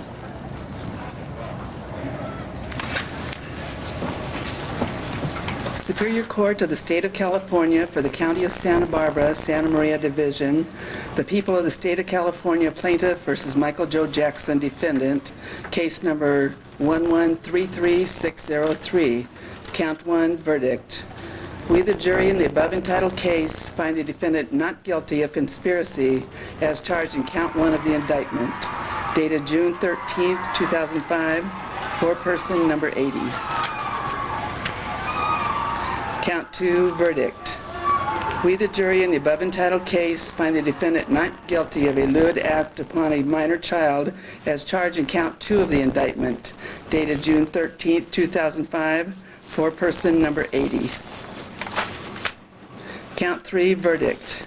We, the jury, in the above entitled case, find the defendant not guilty of a lewd act upon a minor child as charged in Count 3 of the indictment, dated June 13, 2005, foreperson number 80. Count 4, verdict. We, the jury, in the above entitled case, find the defendant not guilty of lewd act upon a minor child as charged in Count 4 of the indictment, dated June 10, 2005, foreperson number 80. Count 5, verdict. We, the jury, in the above entitled case, find the defendant not guilty of a lewd act upon a minor child as charged in Count 5 of the indictment, dated June 10, 2005, foreperson number 80. Count 6, verdict. We, the jury, in the above entitled case, find the defendant not guilty of attempting to commit a lewd act upon a minor child as charged in Count 6 of the indictment, dated June 13, 2005, foreperson number 80. Count 7, verdict. We, the jury, in the above entitled case, find the defendant not guilty of administering an intoxicating agent to assist in the commission of a felony as charged in Count 7 of the indictment, dated June 13, 2005, foreperson number 80. Count 7, verdict, lesser offense. We, the jury, in the above entitled case, find the defendant not guilty of providing alcoholic beverages to persons under the age of 21, a lesser included offense of that charge in Count 7 of the indictment, dated June 13, 2005, foreperson number 80. Count 8, verdict. We, the jury, in the above entitled case, find the defendant not guilty of administering an intoxicating agent to assist in the commission of a felony as charged in Count 8 of the indictment, dated June 13, 2005, foreperson number 80. Count 8, verdict, lesser offense. We, the jury, in the above entitled case, find the defendant not guilty of providing alcoholic beverages to persons under the age of 21, a lesser included offense that charged in Count 8 of the indictment, dated June 13, 2005, foreperson number 80. Count 9, verdict. We, the jury, in the above entitled case, find the defendant not guilty of administering an intoxicating agent to assist in the commission of a felony as charged in Count 9 of the indictment, dated June 10, 2005, foreperson number 80. Count 9, verdict, lesser offense. We, the jury, in the above entitled case, find the defendant not guilty of providing alcoholic beverages to persons under the age of 21, a lesser included offense of that charge in Count 9 of the indictment, dated June 10, 2005, foreperson number 80. Count 10, verdict. We, the jury, in the above entitled case, find the defendant not guilty of administering an intoxicating agent to assist in the commission of a felony as charged in Count 10 of the indictment, dated June 10, 2005, for person number 80. Count 10 verdict, lesser offense. We, the jury in the above entitled case, find the defendant not guilty of providing alcoholic beverages to persons under the age of 21, a lesser included offense of that charge in count 10 of the indictment, dated June 10, 2005, for person number 80. That completes the reading of the verdicts. I'm now going to go off the air. The end of the audio from inside the courtroom of Judge Rodney Melville. Michael Jackson has been acquitted on all counts. He will walk from the courtroom. He could be back in his Neverland Ranch when court proceedings are over. Dan Abrams, your reaction? All 10 counts, not guilty. A clean sweep for Michael Jackson. Brian, at the beginning of this case, many here believed that this result would come to fruition. Most here believed that Michael Jackson would be acquitted. By the end of this case, after the closing arguments, as many were waiting here for the verdict, there had been a change in the mood here at the courthouse. And when I say change in the mood, I mean that includes the attorneys, the prosecutors, the defense attorneys, Michael Jackson's family members. There was a sense here that Michael Jackson really might get convicted of one of the most serious crimes against him. That has not happened. Michael Jackson is now free. This case is over. They will not be able to retry him. It will be interesting to see whether the family that accused him, the boy, his brother, the mother, are going to sue Michael Jackson or not. We'll have to wait and see for that. But this is an all-out vindication for Michael Jackson and his supporters, who have long said that this case never should have gone to trial. His supporters have always said that this was a vendetta by the prosecutor in this case, Tom Sneddon, who investigated Jackson in '93 and then decided not to bring charges after the boy in that case dropped out. But it is an all-out victory for Michael Jackson. Brian? Dan Abrams, thanks. With us by telephone for reaction to this, defense jury consultant Lee Miles. And Lee, what's your early read, having heard 10 not guilty counts? Well, obviously, I'm very happy for Michael, his family, and of course the entire defense team. I mean, Tom and Bob and Susan did an awesome job, and it's really sweet. What can I say? What did you, going in, did you concur with the assessment of Dan Abrams that kind of courthouse opinion and the view of the strength of the case has changed over time?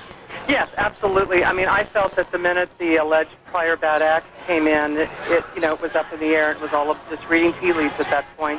It was impossible to predict.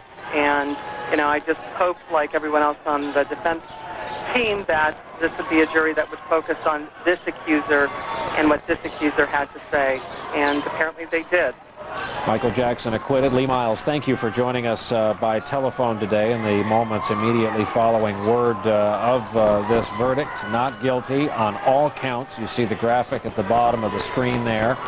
Stacy Brown, a Jackson family friend, has been patient enough to be watching this and listening along with us. Your reaction to the news, Stacy? Well, Brian, I'm stunned. I really thought that there was going to be a couple of convictions there. I know the family is ecstatic, and he's dodged a bullet, and, good for him. I think that we'll see a celebration very shortly, and perhaps, a victory tour, as they said, a tour that is tentatively titled Framed, on the horizon for Michael Jackson. What about the possibility of a civil case? Well, that, maybe Sheriff Thomas or someone could speak to that better, but this woman, the accuser's mother, has said continuously that she didn't want Michael Jackson's money. She said it when she was here at the preliminary hearings last year, and she said it again when she was here during this trial. But that remains to be seen. They may be angered to the point where they want some sort of what they feel would be justice.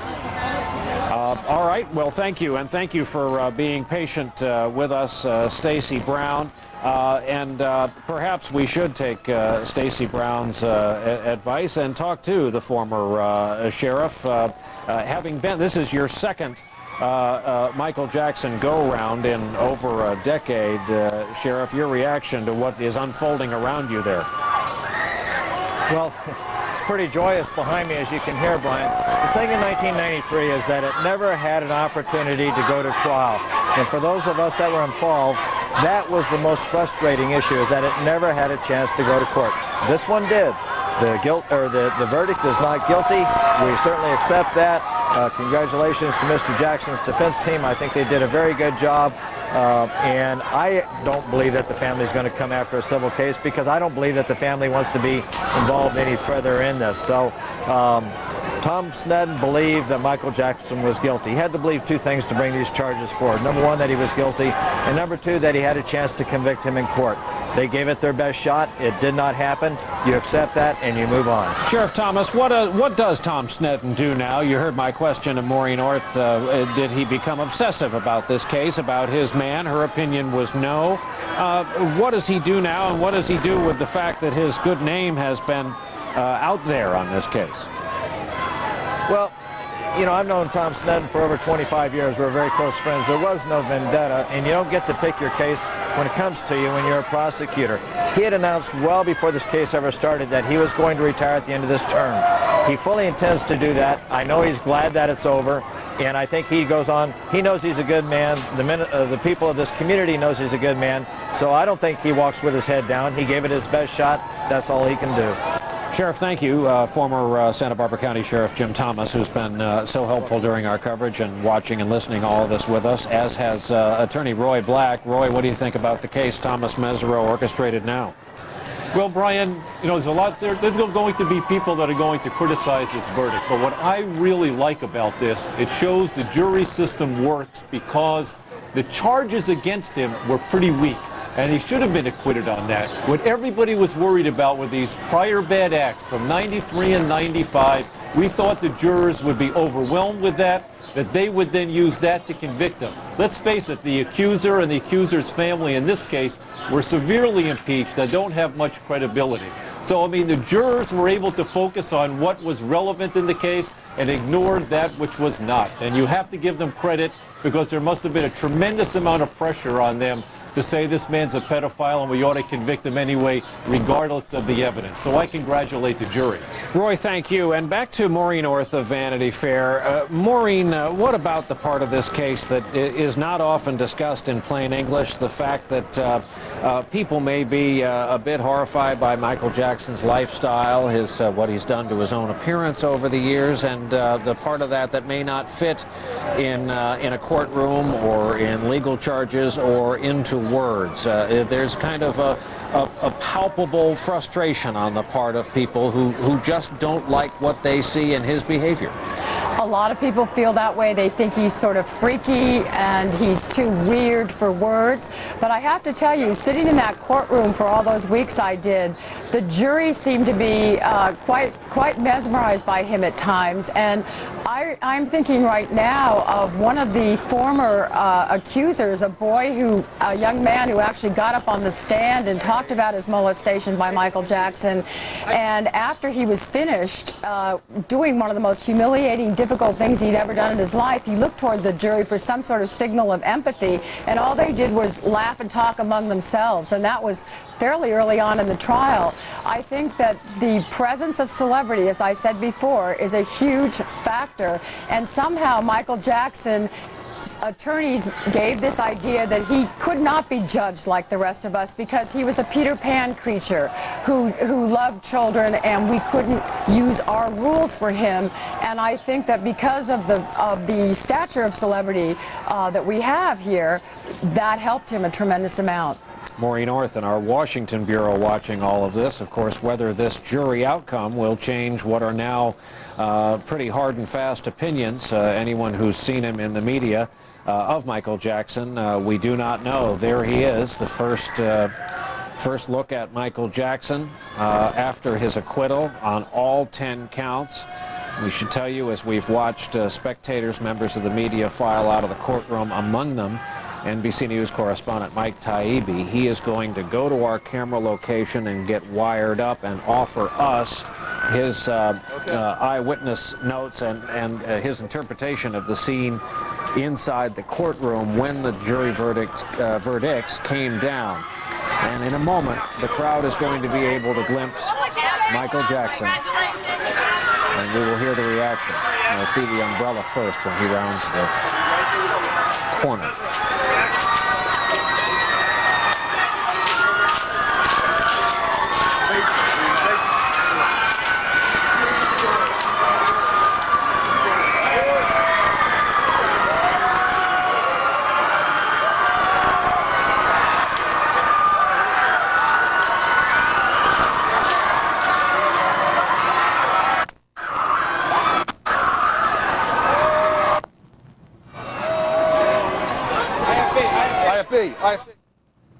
Little satellite break up there. As you might have heard, our picture digitized for a second, and we lost some of the audio from Santa Maria, California. We'll see if, as they load Michael Jackson into one of the SUVs in the motorcade, presumably to go right back to his Neverland Ranch.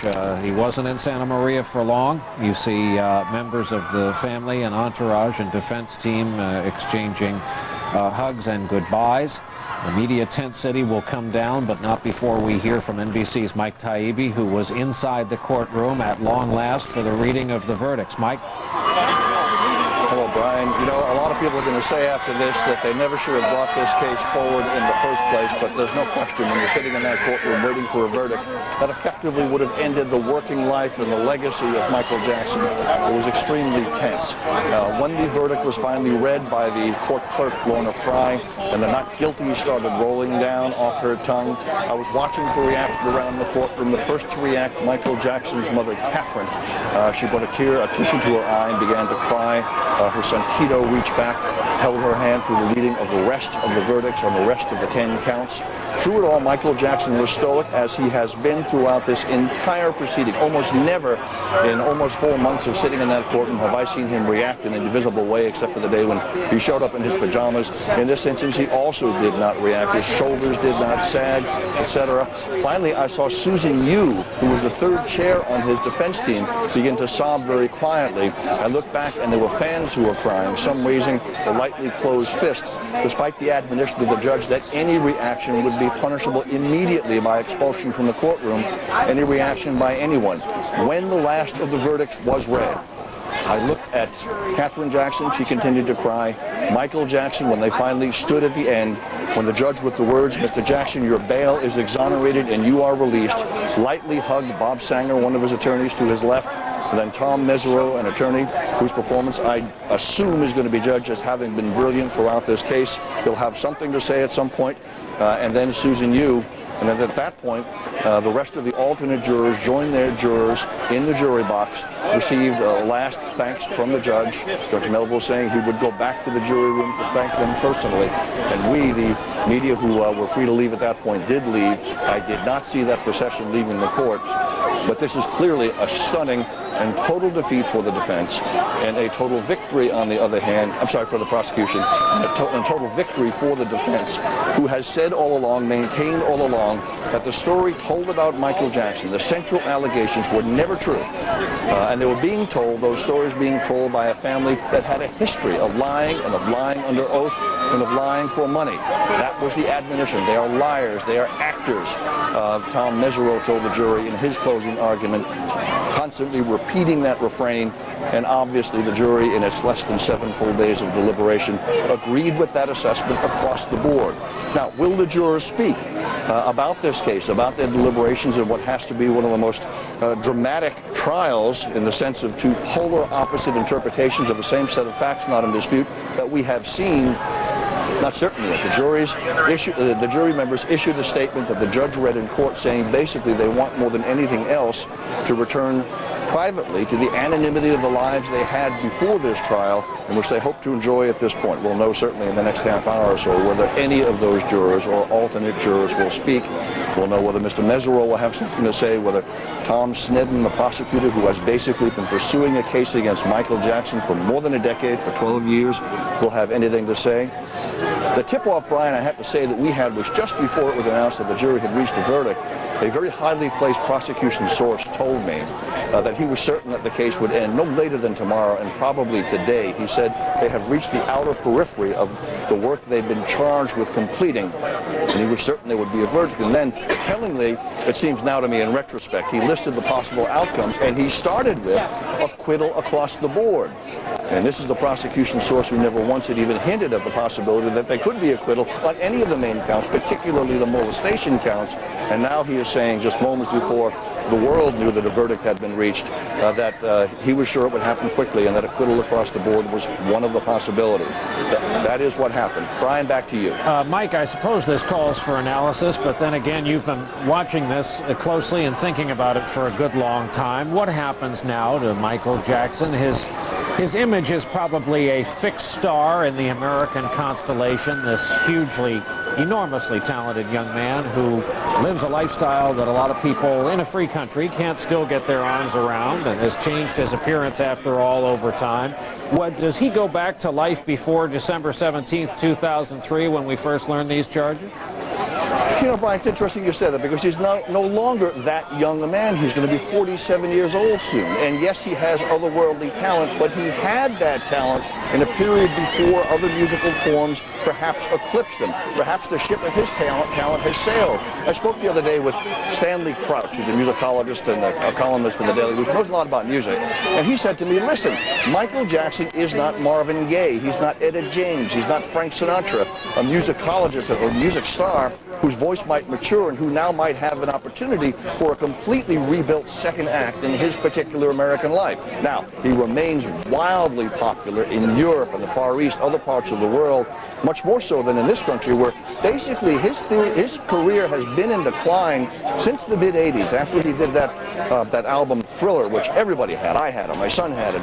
You, I'm sure, had it too, Brian. And I tell you, I played it in the parking lot a couple of months ago, and within 15 seconds of the song Billie Jean, the car was surrounded by 20 or 30 people dancing up a storm. Michael Jackson had that.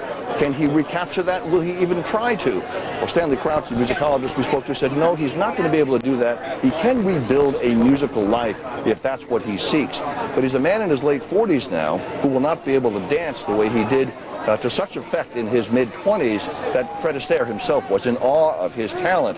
His quoted as being in awe of his talent.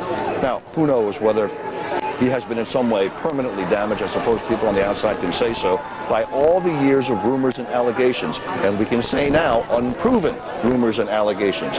Yes, he settled with 2 prior accusers. Pay the millions.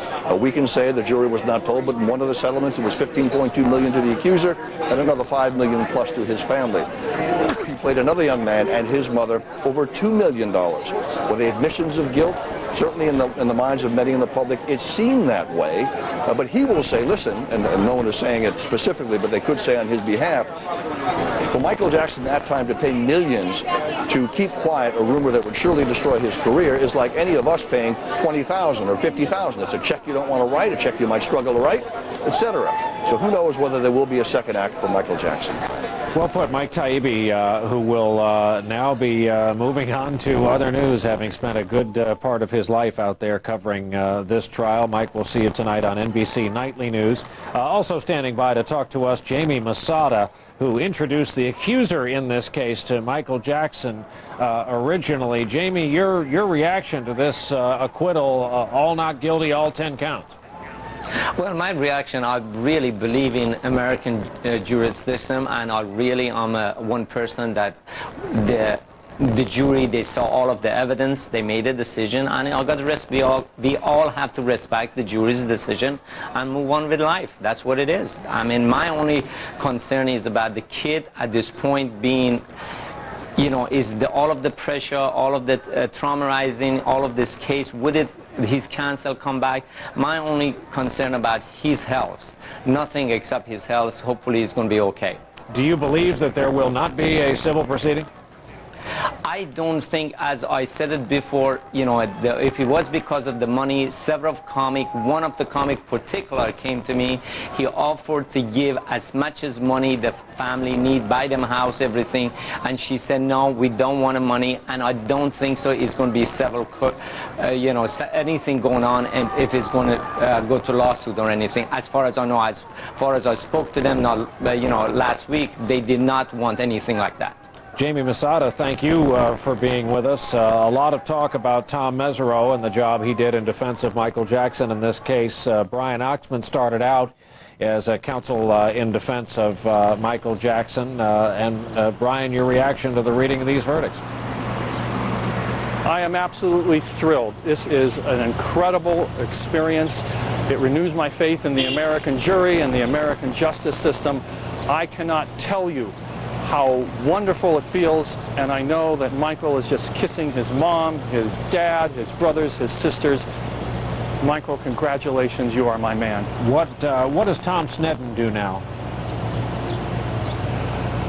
I think that it is a little bit premature to know what Tom Sneddon is going to be doing. I think that this is a severe blow to the district attorney's office in Santa Barbara. We'll have to wait and see what Mr. Sneddon has next on his agenda. And I really don't think that it is something we want to be concerned with.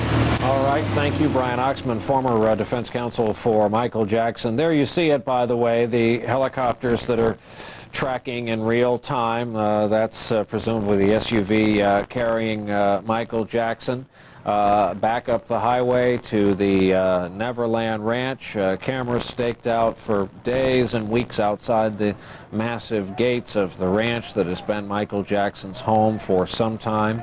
Amid coverage and opinion that, of course, he is a man of lesser means than when all this started, when his career started to dry up a bit. You saw when the motorcade was in more of an urban climate, people flocking over to look at it, people at a gas station, a lot of cars pulling over.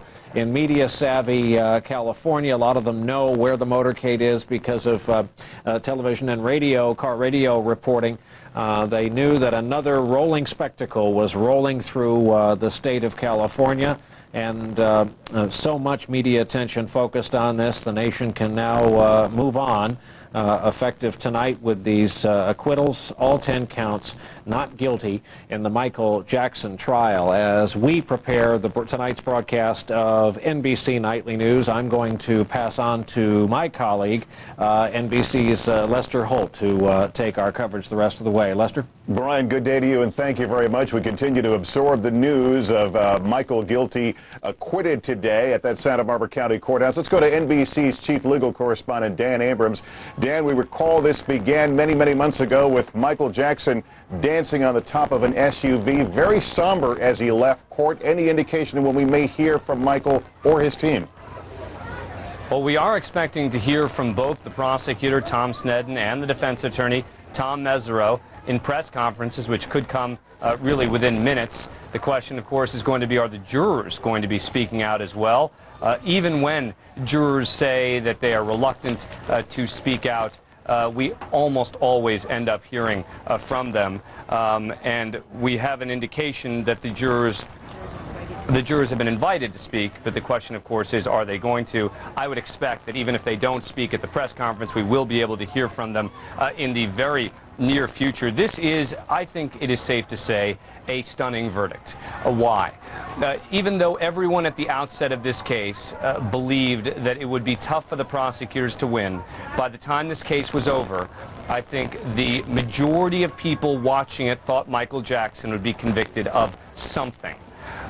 That was not the case. Michael Jackson not only found not guilty of all of the felony counts, but also of the lesser included offenses. There were opportunities for these jurors to compromise. Misdemeanor offenses, for example, serving alcohol to a minor, the same way a bartender might get charged. The jurors saying there wasn't even enough evidence to convict him of that.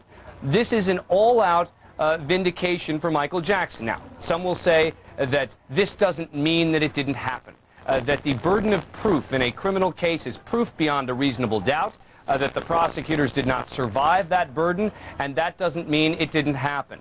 Well, that may be the case, but there is no question that Michael Jackson and his team will be able to walk out of this courthouse and in the next hours and days be able to say that this wasn't fair, that this case never should have been brought. And that's what Michael Jackson wanted to be able to do. He can now do that. He can now silence the critics by saying that he received a trial and was found not guilty. And this is exactly what his team would have hoped and prayed for. And Dan, the jury will likely, if we hear from them, fill us in on this point. But Friday they said we wanted to hear a readback of the testimony from the accuser. Now putting the pieces together, does it appear it was one last chance for his voice to prove his credibility? Well, I think it was one of two things. Either it was an effort by a unanimous jury to say, let's give him one more chance and to listen to his voice one more time. Or there was a holdout or two on that jury who simply weren't convinced yet. And the jurors went back to listen to it again. Maybe there was a discrepancy. Maybe one of the jurors taking notes had a slightly different account than another juror. Regardless, it was only hours from the time that the jurors reviewed that testimony to the time that they reached a verdict in this case. So it is clear that they did not believe beyond a reasonable doubt that that boy was telling the truth. Many would have said that that was the final word they heard. Right. But in the end, it wasn't what it seemed. Dan Abrams at the courthouse in Santa Maria, California. If you're just joining us, Michael Jackson has been acquitted on all 10 felony counts he faced, the child molestation charges, conspiracy, and also aiding, providing alcohol to a minor. He will return to his Neverland Ranch tonight as a free man. Some of our stations will be leaving our coverage. Others will continue in a moment on this NBC News special report.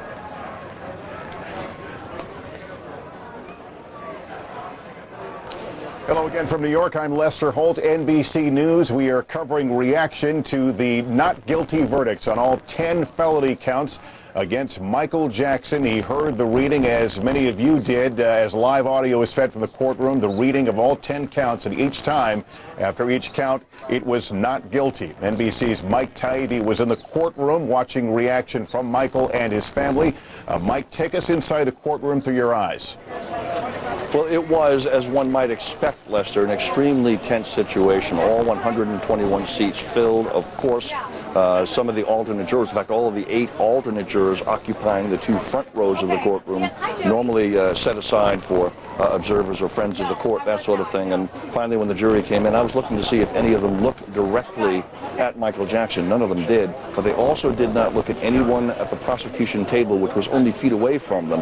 In the back row of the jury, 2 of the jurors, the elderly woman who's a grandmother, and the juror to her left, started talking and laughing, which I thought was unusual. And once the judge came in and explained the process, he would open the envelopes, the sealed envelopes with the verdicts he had not seen and did not know at that point, and then hand them to his court clerk, Lorna Fry, to read. Everybody was riveted, of course, in that part of the process. And as the not guilties started rolling off her tongue, one after the other after the other, it was first Katherine Jackson, Michael Jackson's mother, who reached for a tissue, put it to her eyes, which had teared up. Her son Tito reached for him. Joseph Jackson, Michael Jackson's father, sitting to Katherine's right, was absolutely stoic. Displayed no emotion whatsoever. He had turned to me and said hello on the way in because I sit next to him just across the alley and have done so through the entire trial. But he had no reaction whatsoever that I could see throughout the entire reading of the verdicts. Michael Jackson himself sat ramrod straight. He's had a back support throughout the trial, a cushioned back support, sitting back into that ramrod straight. And at some point, just as the last of the 10 not guilties was read, Susan Yu, who was the 3rd chair on the defense team, began to cry, stifled a cry, and Bob Sanger, who is a tough, old, experienced defense attorney from the Santa Barbara County area, he too seemed to stifle a sob. And I turned around then to look at the courtroom, and the members of the public, the 40-some-odd members of the public who were allowed in and seemed to be comprised primarily of Jackson supporters, then themselves started to cry. Some held up lightly closed fist, all of them aware at that point of Judge Rodney Melville's admonition that any overt reaction judged to be excessive would result in immediate expulsion from the courtroom. So there was no further reaction to that. And then end finally with the words, Mr. Jackson, your bail is exonerated, you are released. Proceedings in court came to an end, and Michael Jackson's ordeal, at least in this case, was over. Lester? Mike Taby, and you mentioned, at least in this case, and of course there is the speculation we could see a civil case. Let me go back to Dan Abrams on that point. Dan, at some point we will hear from one or more of the jurors. Will the defense, the prosecution be listening carefully, or will the family be listening carefully and make their determination as to whether to go forward on a civil case based on that? I don't think so. I think that this family is either going to do what it said, which is that they weren't interested in money. This is a mother who said she wouldn't take Michael Jackson's money. If we are to take her at her word, there will be no civil lawsuit. If we are not, that simply means that this is a frustrated family that wants some sort of justice in the civil system. And they very well might sue Michael Jackson for money damages. Now, the fact that they said it in the criminal case, that they weren't going to do it, could certainly be used against them in the context of this case. Everything that they said in the criminal case, all of their testimony in the criminal case, could be used against them in the context of this case, and that will make it harder for them to win a civil case. Not because the jurors here didn't believe that they had survived the heightened standard. Remember, criminal case beyond a reasonable doubt, 90-something% certainty needed. Civil case, just more likely than not, 51%, much lower burden of proof, and there it is the family against Michael Jackson. Here it was the state of California versus Michael Jackson.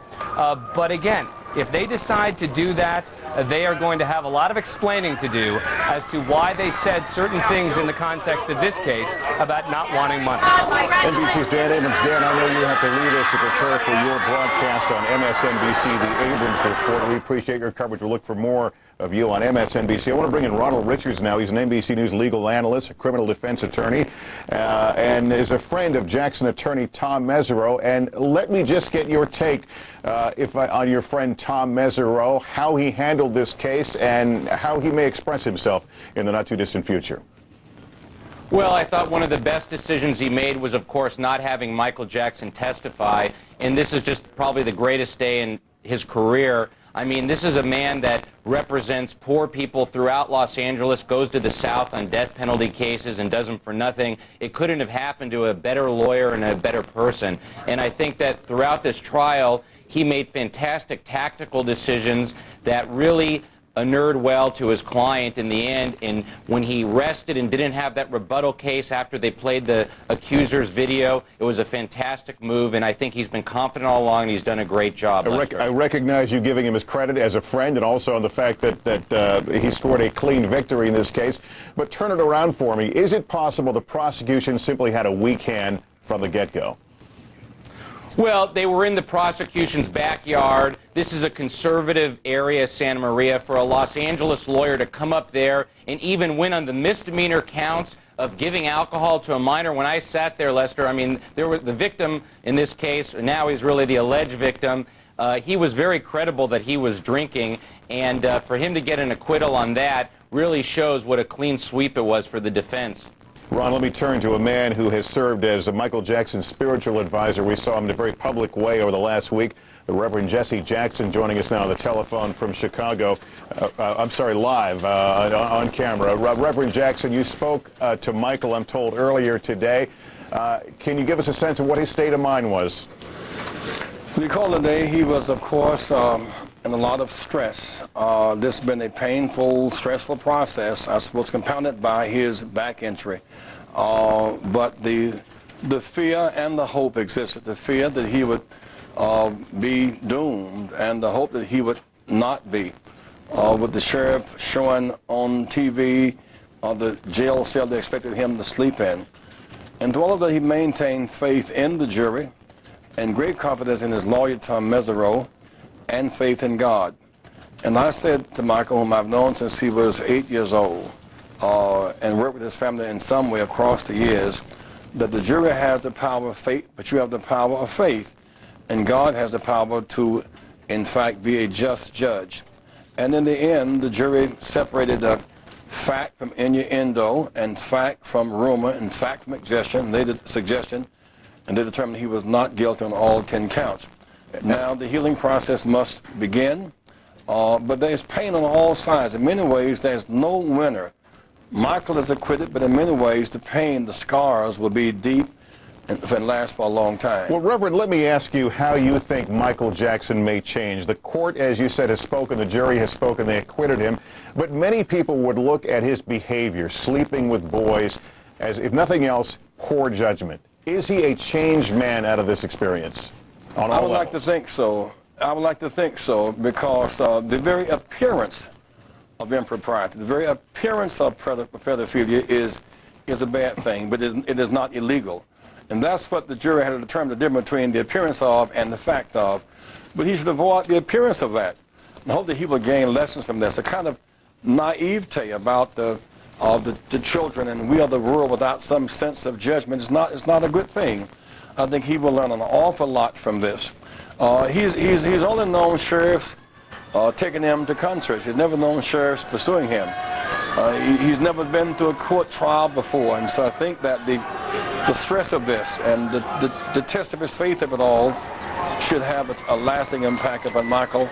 And Michael now will get on with his creativity, which is what he really wants to do, is to get back on the stage, really. And Reverend, once he does reflecting and projections. And Reverend, you have suggested that he has sat during these deliberations with his sense of doom.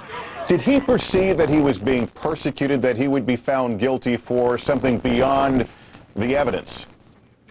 He always felt that this trial was in fact triggered in part by the financial issues relative to his own in the catalog of the Beatles and Elvis Presley and his holdings. As a matter of fact, a Bank of America, had made 2 loans to Michael, and his assets were twice greater than the loans were.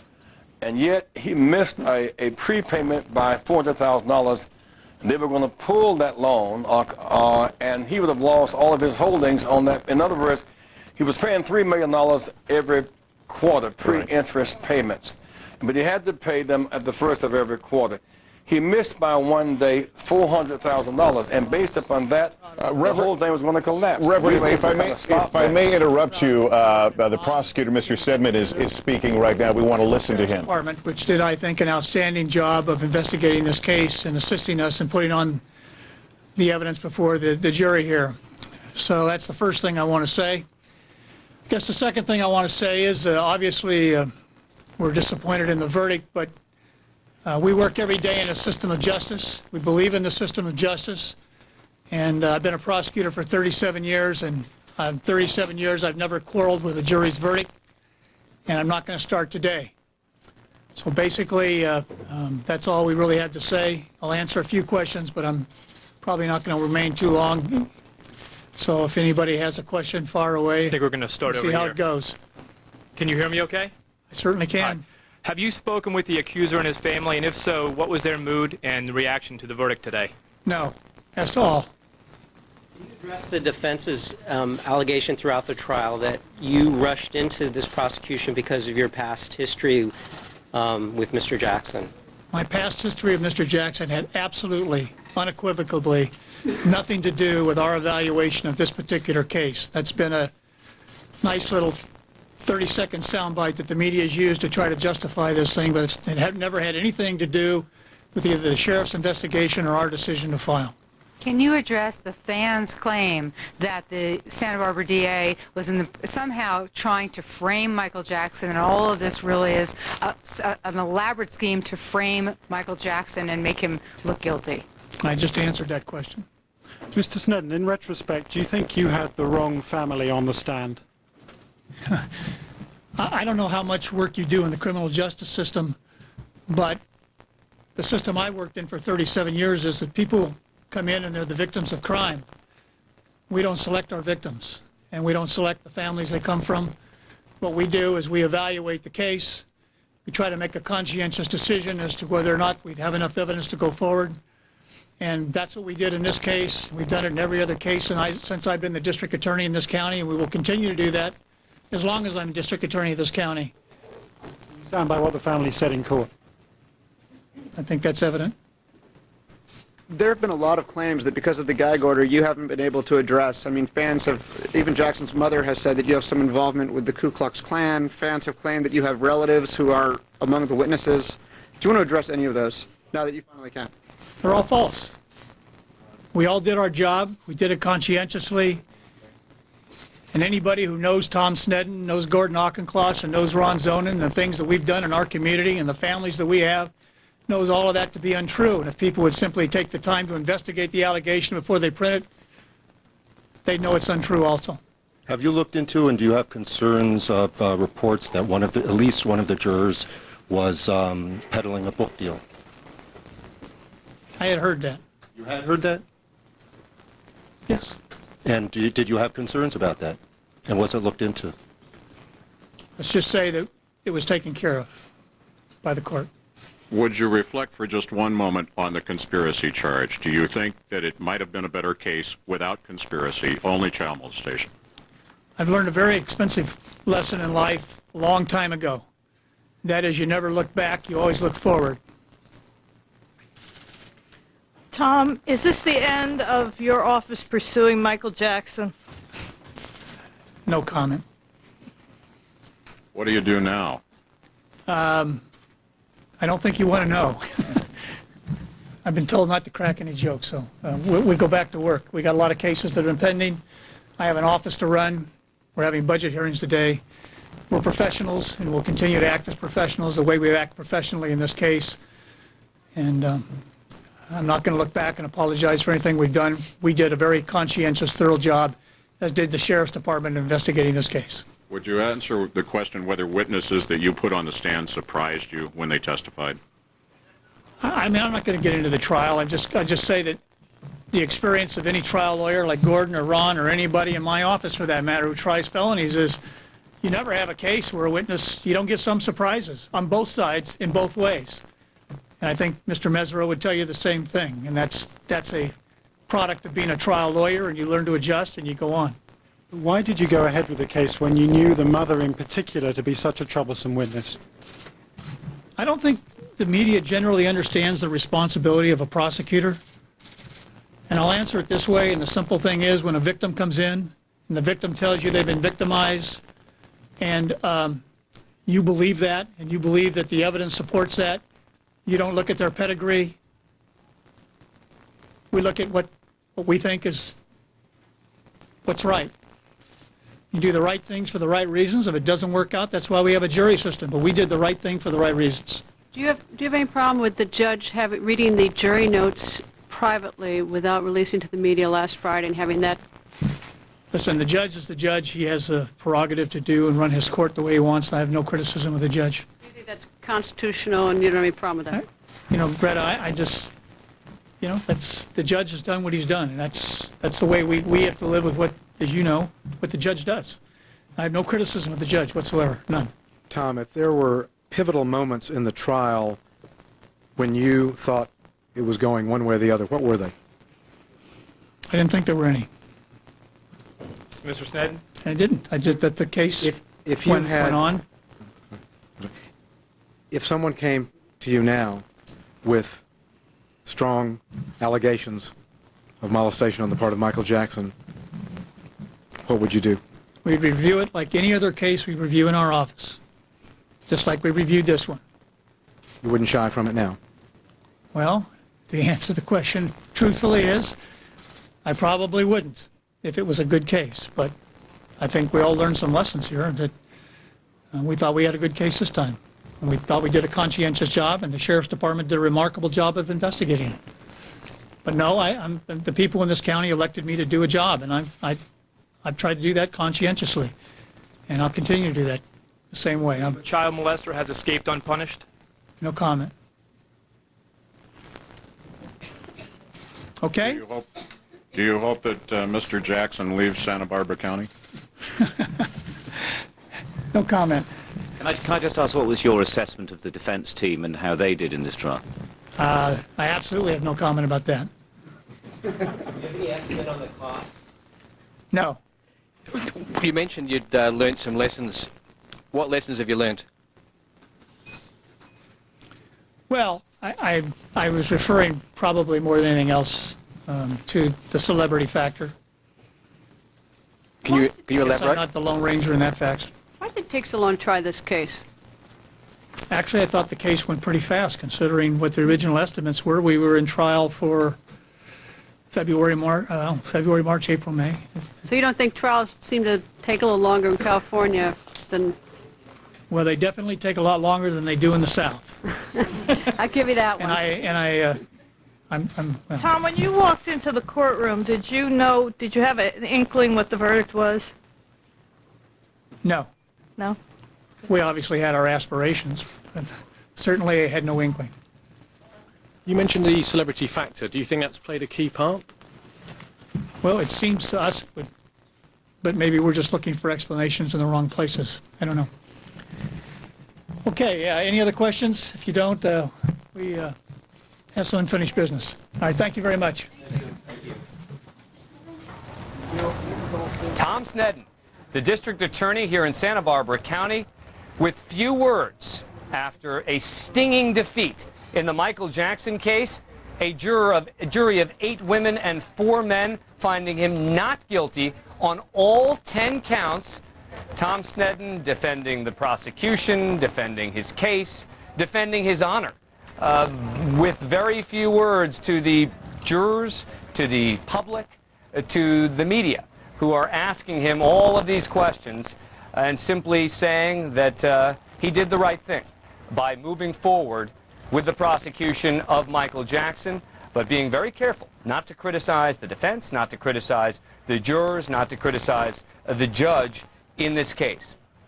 Mike Taibbi was inside the courtroom when the verdict was read. He has been covering this case since the moment it began. Mike, so the verdicts are read, and Michael Jackson is doing what?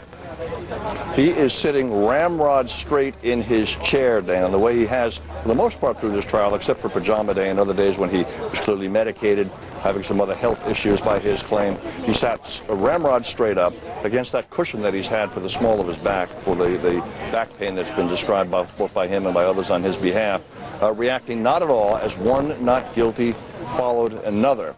Behind him, his mother, Catherine, dabbed her eyes with a Kleenex, obviously was crying, tearing up. Her son, Tito, reached back, held her hand through the rest of the reading of the verdict. Joseph Jackson, Michael Jackson's father, about whom Michael has said some uncomplimentary things over the years, and even in that Bashir documentary, also sat stoically without showing any response whatsoever. But the fans in the back, in the public section, 40 or so fans, did begin reacting. They were crying audibly.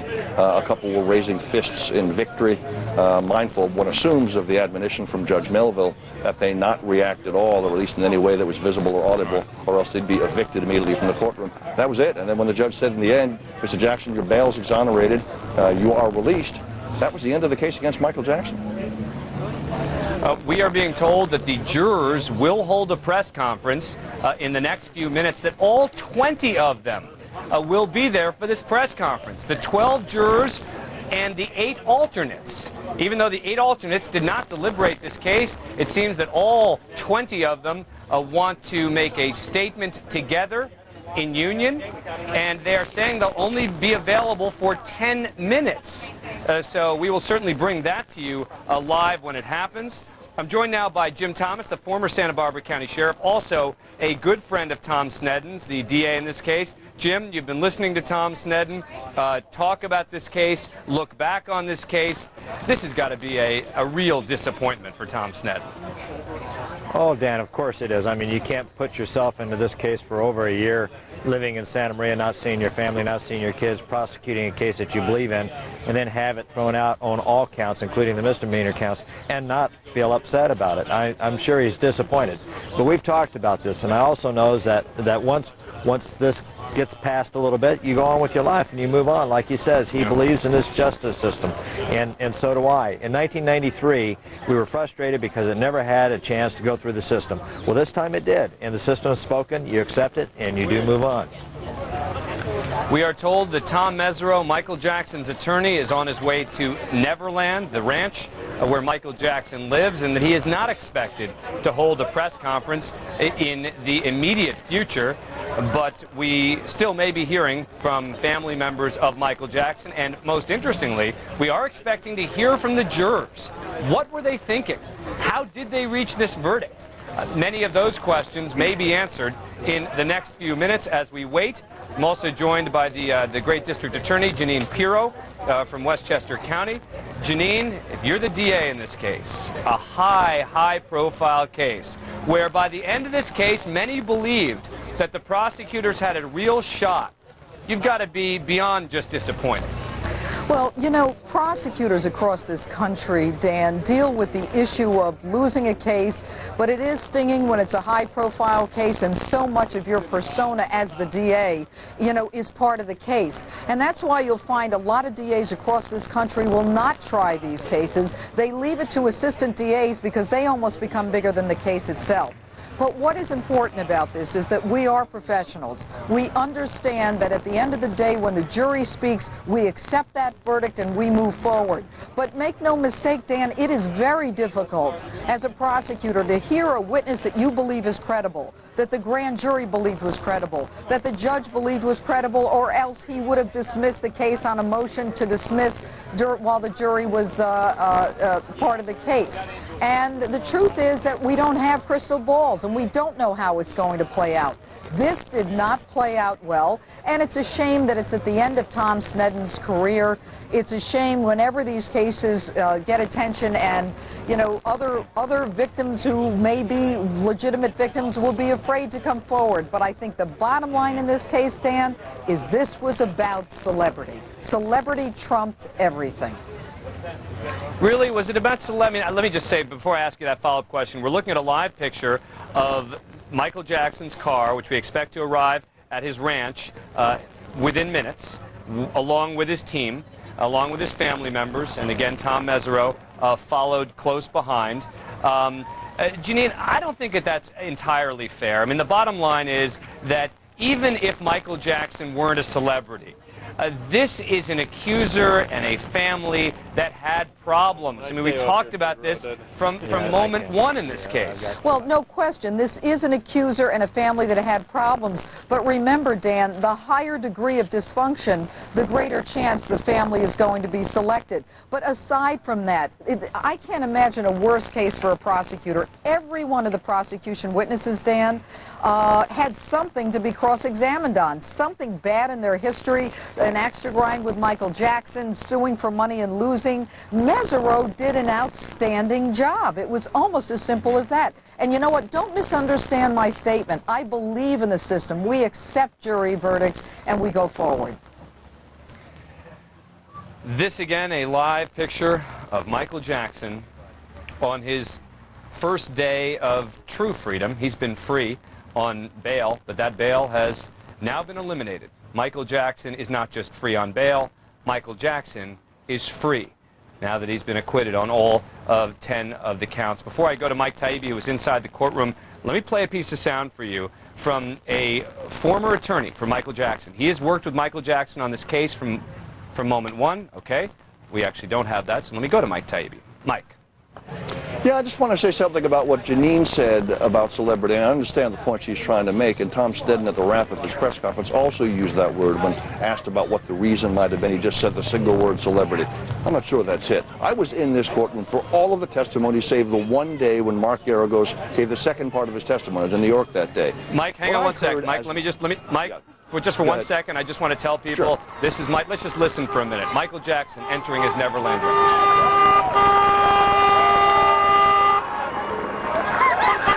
Well, you see there a car blocking the camera view, but this is the moment those fans have waited for. They have come to this courthouse, and let's not overstate it. Only a handful of them have come to this courthouse each and every day, but a number of them have come here on a somewhat regular basis to support Michael Jackson. And these are people who are die-hard Michael Jackson fans, who believed unequivocally in Michael Jackson's innocence. This is the picture of this is a huge ranch, this Neverland Ranch, a sprawling compound where I have been before. And this, you can see, the cars are just driving on the the entryway which leads up to the front gate. So they haven't even yet arrived at the front gate of Michael Jackson's ranch. The gates will open, and Michael Jackson should be returning with a very different feeling than he had the last time he was there. I said as he left that this could be the last time he leaves as a free man for a long time. We now say this is the first time he can return without the worries and concerns of a man burdened by a criminal case. Michael Jackson is free. He's been acquitted on all of the charges. All right, Mike Taibbi was talking about covering this case and about the process and about the way the jurors looked at this case. Mike, I apologize for having interrupted you. Oh, no, we've got to watch this. This is Michael Jackson returning home, as you say, completely free for the first time in months, more than a year and a half, in fact. No, Janine was talking about every one of the prosecution witnesses having something that could be cross-examined on. To me, the most important, unremarked, largely unremarked exchange in the entire trial was when Steve Robel, the chief investigator being questioned by Tom Sneddon, was asked how they came to the decision to execute the search and arrest warrants in November of 2003. His answer, and I've looked back at the transcript of this, was, well, sometimes we try to advance a case further, we do more investigation. In this case, we chose not to. Which means that from the time that the prosecutors and the investigators interviewed this family, all of whose members, including the accuser, were a credibility challenge at the very least as witnesses in this case, until the time they arrested one of the most famous people on the planet, they did virtually no substantive investigation. Now, Sneddon can talk as much as he wants about how we did a conscientious job, our sheriff's department did a great job, and I'm sure they worked very hard, but in that interregnum between the interview with this family and the mother who clearly the jury didn't like, and the boy who clearly the jury didn't believe, and the time they arrested Jackson, they didn't do the substantive investigation to put the building blocks in place to make a case that would meet that burden of beyond reasonable doubt. And that, to me, was what I think was a key problem in the prosecution case, which Tom Mesereau clearly exploited in how he attacked it. That and that was it. We are told that the jurors will be entering a courtroom at the courthouse in a moment. All 20 of them. The 12 jurors who deliberated and the 8 alternates, although that does seem to be a room with enough chairs, it seems, for all of them. We are expecting them to arrive in that room at any moment. This, as we will also keep up a shot of Michael Jackson's caravan arriving at his Neverland Ranch. Let me read you a statement. This from the jurors that the judge read in court. And again, this as we wait for the jurors to, well, before I read that, let's take a look here. We're having some trouble, as you can see, with the live picture from Neverland. So all right, here we see this is the Michael Jackson jury. Ladies and gentlemen, this is the group of people you have been hearing about from reporters and analysts and pundits for months now. These are the people who everyone has been looking at to assess their each and every reaction, looking at their eyes, looking at their movements, looking at their interactions to get some sense of where they were going with this case. This is the Michael Jackson jury. There were 8 women and 4 men on the jury, in addition to the 8 alternates. The alternates did not deliberate this case. It was merely the 12 jurors who did it. Of the 12 who actually served on the jury, 7 have children. The oldest is a 79-year-old grandmother. The youngest is 20 years old.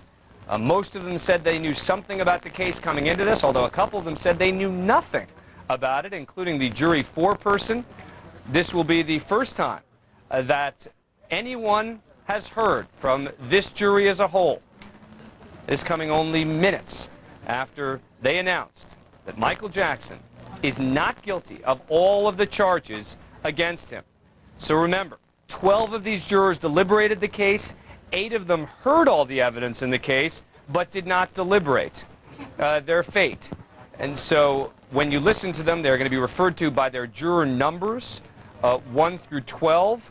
And then, of course, there is the alternate as well. I presume that they will be referred to as alternate 1 through alternate 8. Taking our questions. Let's listen. Let's just simply begin with asking you to tell us how you'd like to be identified so that we are able to ask questions of you specifically. And if we could, sir, let's start with you. How would you like to be identified? Name or number, whichever is convenient to you. 7. 8. Number 6. Seat number 10. 2. Seat number 3. Seat number 11. Okay. The acoustics in this room, I need to ask you to just speak up. You're actually great on microphone, but the folk in the back can't hear. Okay, in the second row, please. 148. But what juror seat number were you in the I box? was an alternate And- 1. Thank you. Alternate 1. 9. 9. I'm 5. 12. Number 1. 4. Alternate number 2. Alternate number 7. Alternate number 5. Alternate number 8. Alternate number 4. Alternate number 6. Alternate number 3. Good. Thank you all very much. We're going to begin the first question with the paper from one of the papers from Santa Barbara County. Identify yourself and who would you like to ask? Hi, my name is Dawn Hobbs. I'm with the Santa Barbara News Press, and first I would like to thank you for agreeing to participate in this. What did you think about the accuser's testimony as well as about the obvious absence of the boy from the 93 investigation? And who are you asking that question of? Number 2. I would rather not comment on that right now. Maybe somebody else would like to answer that. Anyone at all? Anyone comfortable with that? Let's move on, and maybe we'll come back as we move through. Let me turn then to the Associated Press. Hi, I'm Linda Deutsch of Associated Press. It's nice to be able to talk to you all after looking for so many months. I'm wondering if there were any disagreements in the jury room when you first went in, or did you quickly find that all of you were pretty much in agreement? Any one of you can answer, perhaps number 5. We've been looking at each other across the room. We've been smiling at each other, That's too. right. I think we all just looked at the evidence and pretty much agreed. Wouldn't you say so? Number 3? We came in with our personal beliefs, but we did look at the evidence. We all came in with our personal beliefs, and some of those did differ, but we spent a lot of time really seriously studying the evidence and looking at the testimony and the jury instructions, and obviously came to an agreement. Thank you. Thank you. Did you pay attention at all or see all the sort of media circus out here? And if so, how did you sort of separate yourselves from that? I'll answer some of that. Number Okay. 2. You're all jumping at that one. This is your chance to whack us. No, we came in around the back, and we came in through the back door. And when we were allowed to park our private cars here, we also parked around the back. I'm speaking for just a few of us, I think, but we never really went around Miller Street or the front over here. We just avoided everybody, including the media, by going around the back and trying to stay as private and quiet as possible. Anyone else want to add on the media? Have thought on the media? You all jumped at it, Sue. I felt it the first time that I really felt the presence and stuff, I think, was our second day out of jury deliberations when we all walked out to the van together, and seeing all those people on the right of us and on the left of us, it kind of hit you like, oh my God, where'd they all come from? And that, but we could hear the media going back and forth and everything when we were outside and stuff, but otherwise it didn't really bother us that much at all. Anyone else? Please, sir. I think by the time we got to deliberation, we had all been so conditioned to the media that it didn't make any difference anymore. That was my personal feeling. Good, thank you. Yeah. What number, sir? Just one more time, your number? Number 1. Number 1, thank you. Turning across the aisle. CNN, juror number 1. I know you said in your statement that you meticulously all went through the evidence and that sort of thing, but what stands out in your mind as the most important thing that swayed you, that made you feel it was that you had to vote not guilty in this case? I can't really point to any one specific item right now. There were tons of evidence to consider, and to pick one item out is really difficult. And I would just say that we considered all of the evidence, and of course, since it's a criminal trial, it had to be beyond a reasonable doubt. And in looking at all of the evidence and not just one specific item, I mean, that's the conclusion we arrived at. And I think we really worked hard and were very careful in making that decision. Any testimony, though, that just stood out in your mind that kind of, in your own head, you thought, well, this isn't right. I just can't. As I sit here right now, I can't point to anything specific. Okay, across the aisle. Hi, Quentin Kushner from the Santa Maria Times. Just curious, what was your opinion of the attorneys' performances, both from the prosecution and the defense, as they tried this case? For anybody? I think they're all wonderful litigators, very well prepared on both sides. I think it was a sight to see, because I've never seen anything like this, and you've seen it on TV all the time, and now you actually see it up close and personal, and it's like, wow, you know. And for my first time doing jury duty, it's pretty interesting, to say the least. And we got to see their faces like you guys didn't. So when stuff was going on, we could see, you know, their sighs or their yes and stuff like that, and we could see what they were thinking in their selves there. Anyone else have a feeling? Okay, let's move on to across the aisle.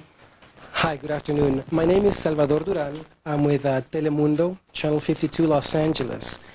I would like to find out if the fact that Michael Jackson is an international superstar, what role did that play in your decision making? And I would also like to ask Mr. Foreman if any of you speak Spanish, to also, after you answer my question, to briefly make a statement in Spanish to for the large Spanish audience across the United States. Well, personally, I think we looked at all the evidence. We looked at Michael Jackson, and one of the first things we decided that we had to look at him as just like any other individual, not just as a celebrity. And once we got that established, that we could go beyond that, we were able to deal with it just as fairly as we could with anybody else. Do you speak Spanish, sir? I'd rather have her answer in Spanish. If you could just tell us just what your thoughts on the fact that Michael Jackson is a megastar known around the world. En español, por favor. ¿Qué piensa, señora? No creo que podría comunicar bien. No está muy bien. No creo que podría hacerlo al momento. Okay. Pero ¿qué piensa en general del resultado final? El resultado en general, creo que tuvimos mucha consideración en los testimonios de las personas que vinieron aquí y tomamos en consideración la evidencia y basado a eso hicimos nuestra conclusión. Muchísimas gracias. Thank you very much. And going across the way to the I wanted to direct this question mainly to the parents on the jury, somebody with children. And some of the more troubling evidence to many observers was about Mr. Jackson sleeping in bed with children. And I was wondering if you found that troubling or believable, and B, if you would approve if your own children would do such a thing. And were you asking that of... Any parents on the jury? I see you nodding, ma'am. I could like to ask you. Well, as a parent, you know, it's something that you are constantly, every moment of your day, you're protective over what happens to your children. And I guess I might be speaking maybe for myself and a few others, jurors, that, you know, what mother in her right mind would allow that to happen, or you know, just freely volunteer your child, you know, to sleep with someone, and not just so much Michael Jackson, but any person for that matter. So that's something, you know, that mothers, I think, are naturally concerned with. So did you feel that the mother in the case was at fault rather than Mr. Jackson? I'd like to comment on that, but I believe at this time I probably shouldn't. Okay, that would be the end for that. Let's move it along. Hi, thanks for all of you to come. My name is Steve Lentz from KFWB Radio. If I could just ask, when the mother, Janet Arvizo, looked at you and said, "It's burned right here in my brain," I can tell you the media kind of laughed. Could I just ask your reaction when you heard, the comment from the mother? When she looked at you directly and talked to you. Are you asking me? Yes, I am. Well, I'm number 10. She said a lot of things that were maybe a little, they came on very strong, and when she said it was something, burned right there, I kind of felt that, she, there was a lot of things probably burned right there, so I don't know how to answer that really. Could we go to the lady behind you there, please? Yeah. I'm number 5. I disliked it intensely when she snapped her fingers at us. That's when I thought, don't snap your fingers at me, lady. Well, number 4, I know. I was very uncomfortable with that. A lot of the witnesses looked over at us from time to time, but then they'd look back, but she didn't take her eyes off of us, so that was a very uncomfortable feeling. Number 4, thank you. I know that we're sort of cruising along in our 10 minutes. You guys are feeling okay? Just want to touch base with you? Okay, good. I'm going to stay with print for a moment. We're trying to alternate print TV. So print would go next, and then TV after that. Hi, my name is Nick Madigan. I'm with the New York Times. I just wondered whether there was anybody in all the long line of witnesses, there were, I think, 140-odd witnesses, who you found credible. And if so, why? Because obviously you found you found him innocent on all counts. So I just wonder whether there was anything that actually rang true, and if so, who and why. And I believe you were interested in talking about that. I'm very comfortable at saying the telephone people were very credible.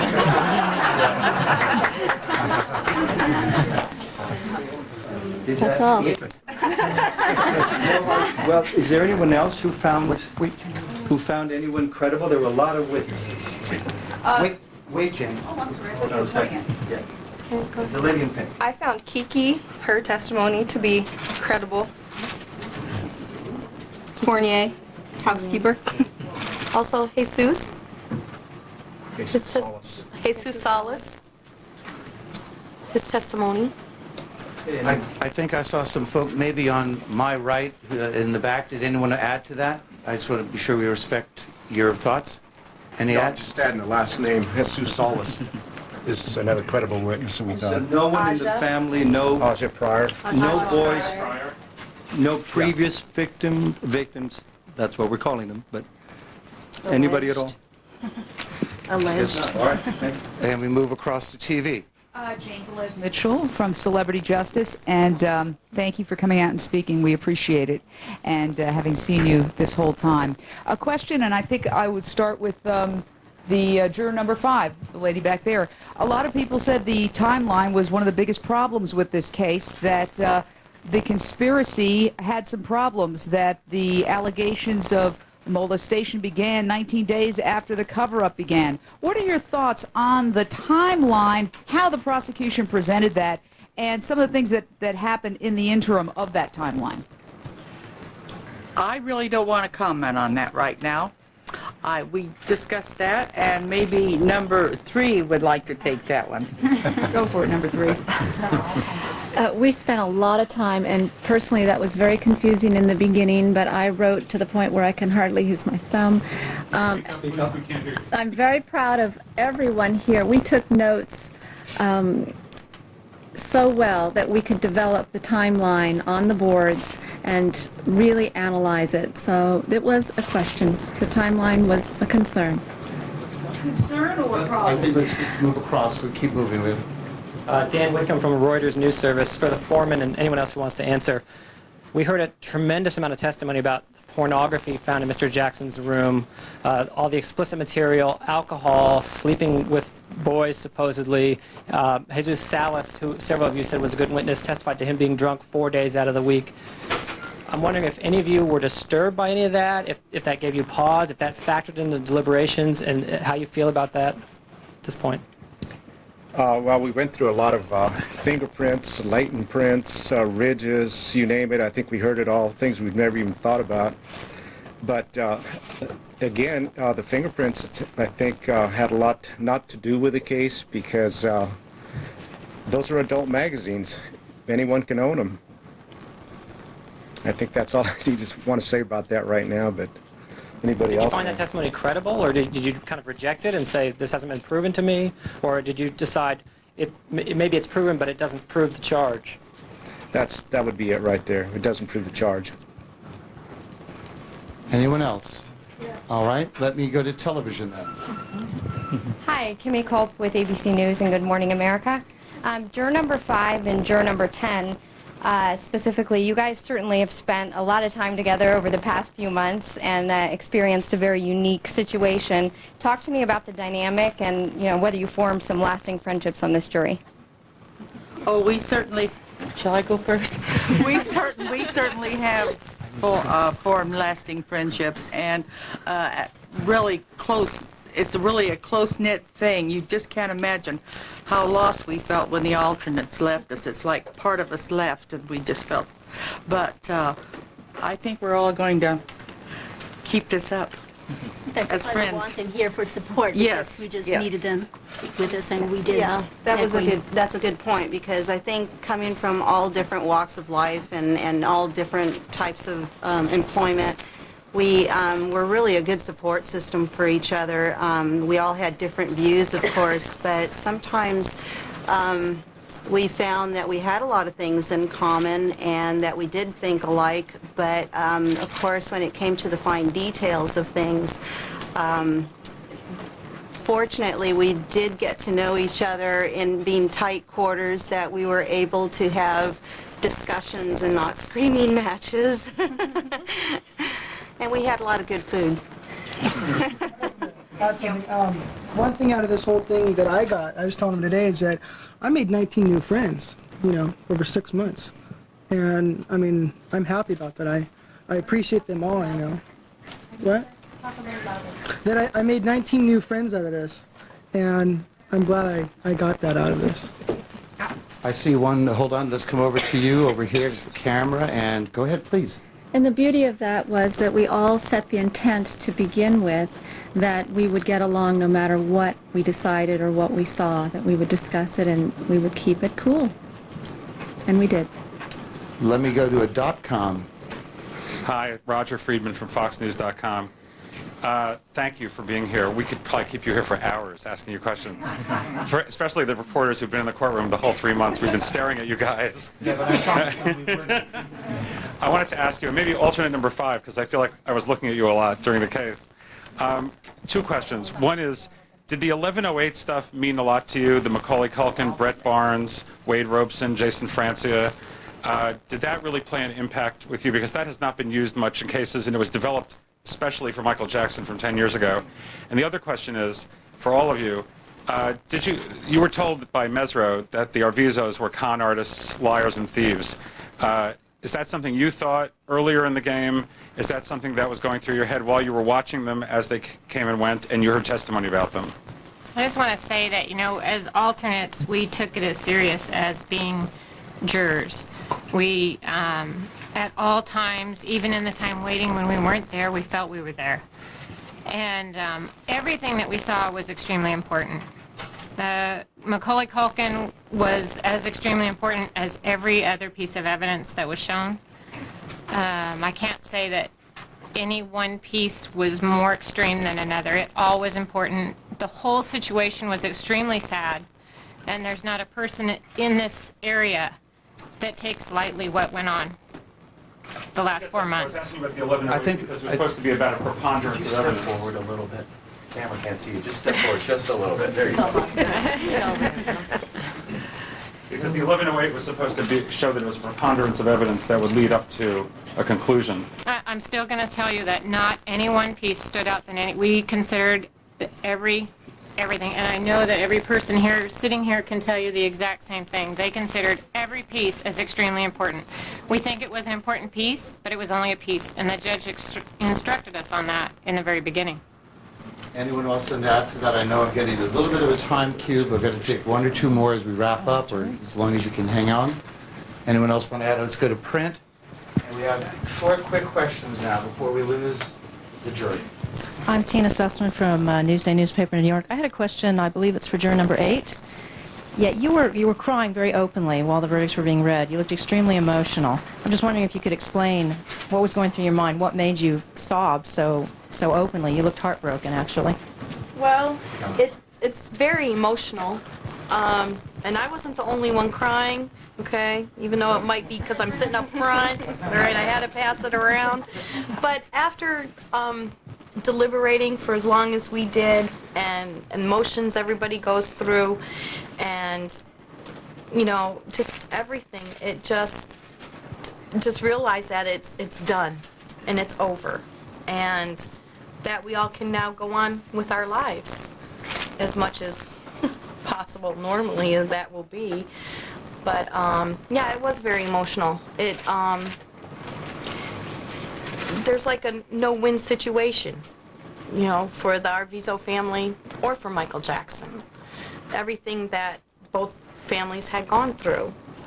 But we had to do what we were instructed to do, and that's what we did.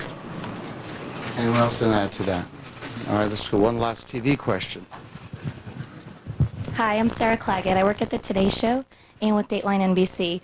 We all left here on Friday at 2:30, wondering how long we were going to be here. What changed the 4 hours this morning in your deliberations to come up with a verdict? Number one. I actually didn't believe we'd be finished today. Yeah, I don't think I don't think anybody did.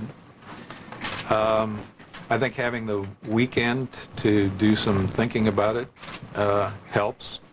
You come in with a clearer mind, maybe, of where you're going and what you have to do. But to think that we would have been finished today, that hadn't entered my mind this morning. There was still a lot of ground to cover, but I think once we understood all the evidence and we talked it out, that it was clear what we had to do. Did the rest of you think we'd be here longer? I did. Yeah. I was surprised. I wasn't expecting to be out today, so I mean, I thought it would be perhaps, you know, sometime this week, but I didn't think it would be today. I'm getting some signals that no, we're doing questions individually. We're not going to do screaming. I promised them that. I'm going to hold to that promise. I'm getting signals that you're okay for a little bit more. A little bit. Can we ask your indulgence? Can I get you water or anything at all? You're all good? All right, let's stay over here for a moment, then we'll go over there. Thanks for doing this. We saw you all taking meticulous notes, and you did an amazing job. Art Harris with Entertainment Tonight in The Insider. Tom Mesereau said this was about reasonable doubt, and I just wondered if you could explain to us what reasonable doubt you all found. Who asked me that? Any of them? Okay. Who would like that? Oh, just a short comment. We had 98 pages of instructions, and we referred to them quite diligently, and we kept going back to it. You know, it has to be beyond a reasonable doubt. Was that anyone else? Anyone else for that? We actually challenged one another in the deliberation room. I mean, it wasn't, I don't want to give the impression that this was a really slam dunk deal where you just go in to a room and 12 people agree. I don't think 12 people can agree on anything except that the sun might come up tomorrow morning.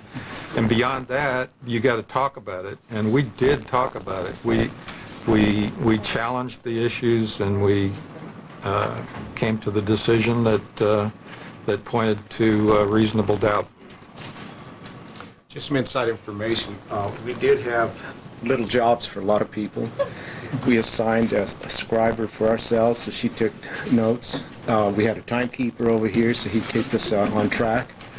So what else am I missing? We had a reader. We had a reader over here. He became our reader. So anytime we wanted to go back to the instructions, the 98 pages, he practically had them memorized. He'd say, "Oh, I know where that is," so he'd go to that page. Believe it or not, we raised our hands to speak. We had a bell if we got out of turn, and that happened. We had a timer once. I had the timeline lady up I at had the the board. timeline lady right here, so And the closet of evidence. I think the closet of evidence really said it all. Every time that we came up to a stopping point, we all had to remind ourselves that we have a closet full of evidence that really made us always come back to the same thing. It was just not enough, you know. And we did look at the gate logs and the telephone logs again. And we put them back where they belonged. Lorna? In order. Yes, Lorna, we put There are lots of people with lots of questions. Let's go to the other side, and we'll just ping back and forth. Go ahead. Yeah, hi, Shayla Bezer with Fox News Channel. Thank you all for coming out to talk to us. Did you, while reviewing the evidence, did you and do you now believe that the family, the accuser's family, were thieves and scam artists that were trying to frame Michael Jackson? Who would like to take that? Anybody? We'll start with number 2. The thought was definitely there. You couldn't help but wonder many times just the way things on the timeline and things just didn't add up. So yes, the thought was there several times. Burned in here. And one other thing, too, I guess the mother, when she looked at me and snapped her fingers a few times, and she says, you know how our culture is, and winks at me, I thought, no, that's not the way our culture is. And continuing, Marty Kasendorf of USA Today. Hello, Martin Kassendorf for USA Today for the four-person juror number 2. Last Friday, I believe you asked the court to have some testimony read back, some of the transcript. Can you tell us just what that was? Well, just briefly, it was on the young man that was the accuser. We just wanted to make sure that we all had the same information in our heads so we could talk about it, discuss it, come up with the same answers and the same results. What part of it? Probably the first half, wouldn't you say? Yeah. First 2 days. First 2 days. And let's go to print for LA Times, which would be next. Hold on. Give him a microphone. Hi, I'm Stuart Pfeiffer from the Los Angeles Times, and I have 2 questions for juror number 9. Your husband is a television journalist. I know that all of you probably had difficulty with this. I'm wondering how you personally, how difficult it was to not talk to your family and relatives and friends about the case and to avoid the massive amount of information that was out there. And then my second question would be totally unrelated. How many votes did you guys end up taking on the different charges, if you could estimate that? Both for number 9? Both for number 9. My husband, as a reporter, I don't find it difficult at all. Actually, he's very good. I mean, we don't even talk about it. He knows what we both have to do. And the way I figure it out, if I talk to him and if he spread it out, it will be so obvious it came from me, and I wouldn't even think about that. How many votes? I don't know. Two.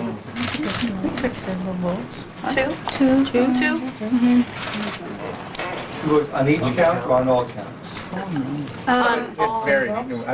We don't want to say we took 2 votes and stick to that because we did discuss it thoroughly. I mean, if we weren't sure of something, we would discuss it again. It might be for 2 or 3 hours or the whole day on that one issue.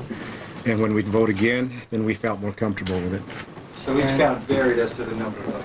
Let's stay on microphone, otherwise it'll fall apart, we'll lose it. KNX, we'll go to electronic, go there. Okay. Hi, I'm David Singer with KNX News Radio.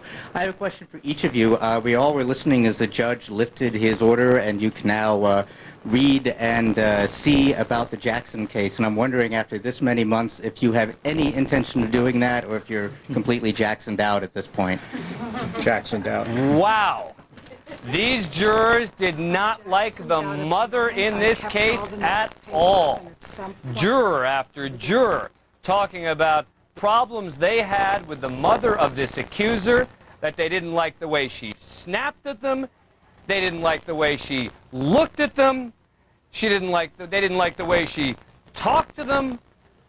This mother was a huge problem for this prosecution case. In the end, one of the jurors saying, things just didn't add up. Wow. All right. Before we go to our panel, Brian Oxman was an attorney representing Michael Jackson in this case for much of the case. He left the case about a month ago. Brian, good to see you. So you listen to these jurors. Wow, this is exactly what you would have hoped as a defense attorney the jurors would have said about Mama. Mama was the biggest problem that this prosecution had from the very get-go. She was the one who orchestrated it. As we have said time and time in the course of this case, it was something which was contrived, and it was something which was never a part of reality, and she was smoking gun Exhibit A. Now, Brian, the defense team, I think at the beginning of this case, I think it's fair to say, came in with a certain level of confidence that there were going to be problems with this mother. There were going to be problems with this boy.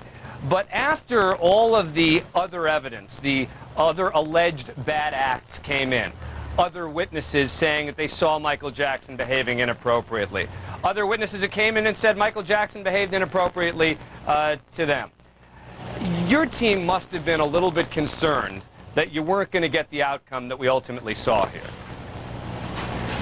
The concern, Dan, started from the very start. We were concerned from the time that Michael was charged with this crime. We were concerned with it throughout the entire course of this proceeding. At no time did anybody take anything for granted. This was all-out war, and it ended in a conclusion which we're really very pleased. We're elated that this is what the conclusion is. Are you sorry that you're not officially a member of the team to celebrate now, or are you just happy for Michael Jackson? I've been part of this family for 15 years. I don't know how to get out. I've tried to get out many, many times, but they won't let me. I think that they are my brothers, they are my sisters. Michael is my man. I just have such adoration for him. I think he is one of the most marvelous human beings on this earth. Brian, but let me ask you about that, Brian. I mean, look, I can understand the not guilty verdict in this case. I really can. But to say he's one of the most marvelous human beings, I mean, regardless of what you think about this case, it is disturbing, is it not, that even if nothing happened with these kids, that he's sleeping in bed with so many kids. I mean, there is something really troubling about that. One kid he slept in bed with for a year. There was a great difference of opinion as to how we present and how we deal with this allegation of Michael sleeping in bed. I've been with this family for 15 years, and what I have seen is that these are slumber parties. These are people who are in large numbers, and there's always an adult supervision there. But that's It was a difference of opinion as to how we would attract this. Brian, you know that it's not true that in a lot of cases... Wait. When you Oh, say my adult goodness, I do supervision, know you mean... it's true. Wait, hang on. Let me just... You mean in another room. I mean, the bottom line is Michael Jackson slept alone in bed with boys, with a single boy in many occasions, one-on-one, mano a mano, so to speak, in the bed, alone with boys for a prolonged period of time. At no time did Michael Jackson have any kind of a connection or relationship or solo in bed with this accuser. Never. There was always an adult there. People seem to miss that fact. That was the fact from the very get-go. But I'm talking about the other kids, Brian.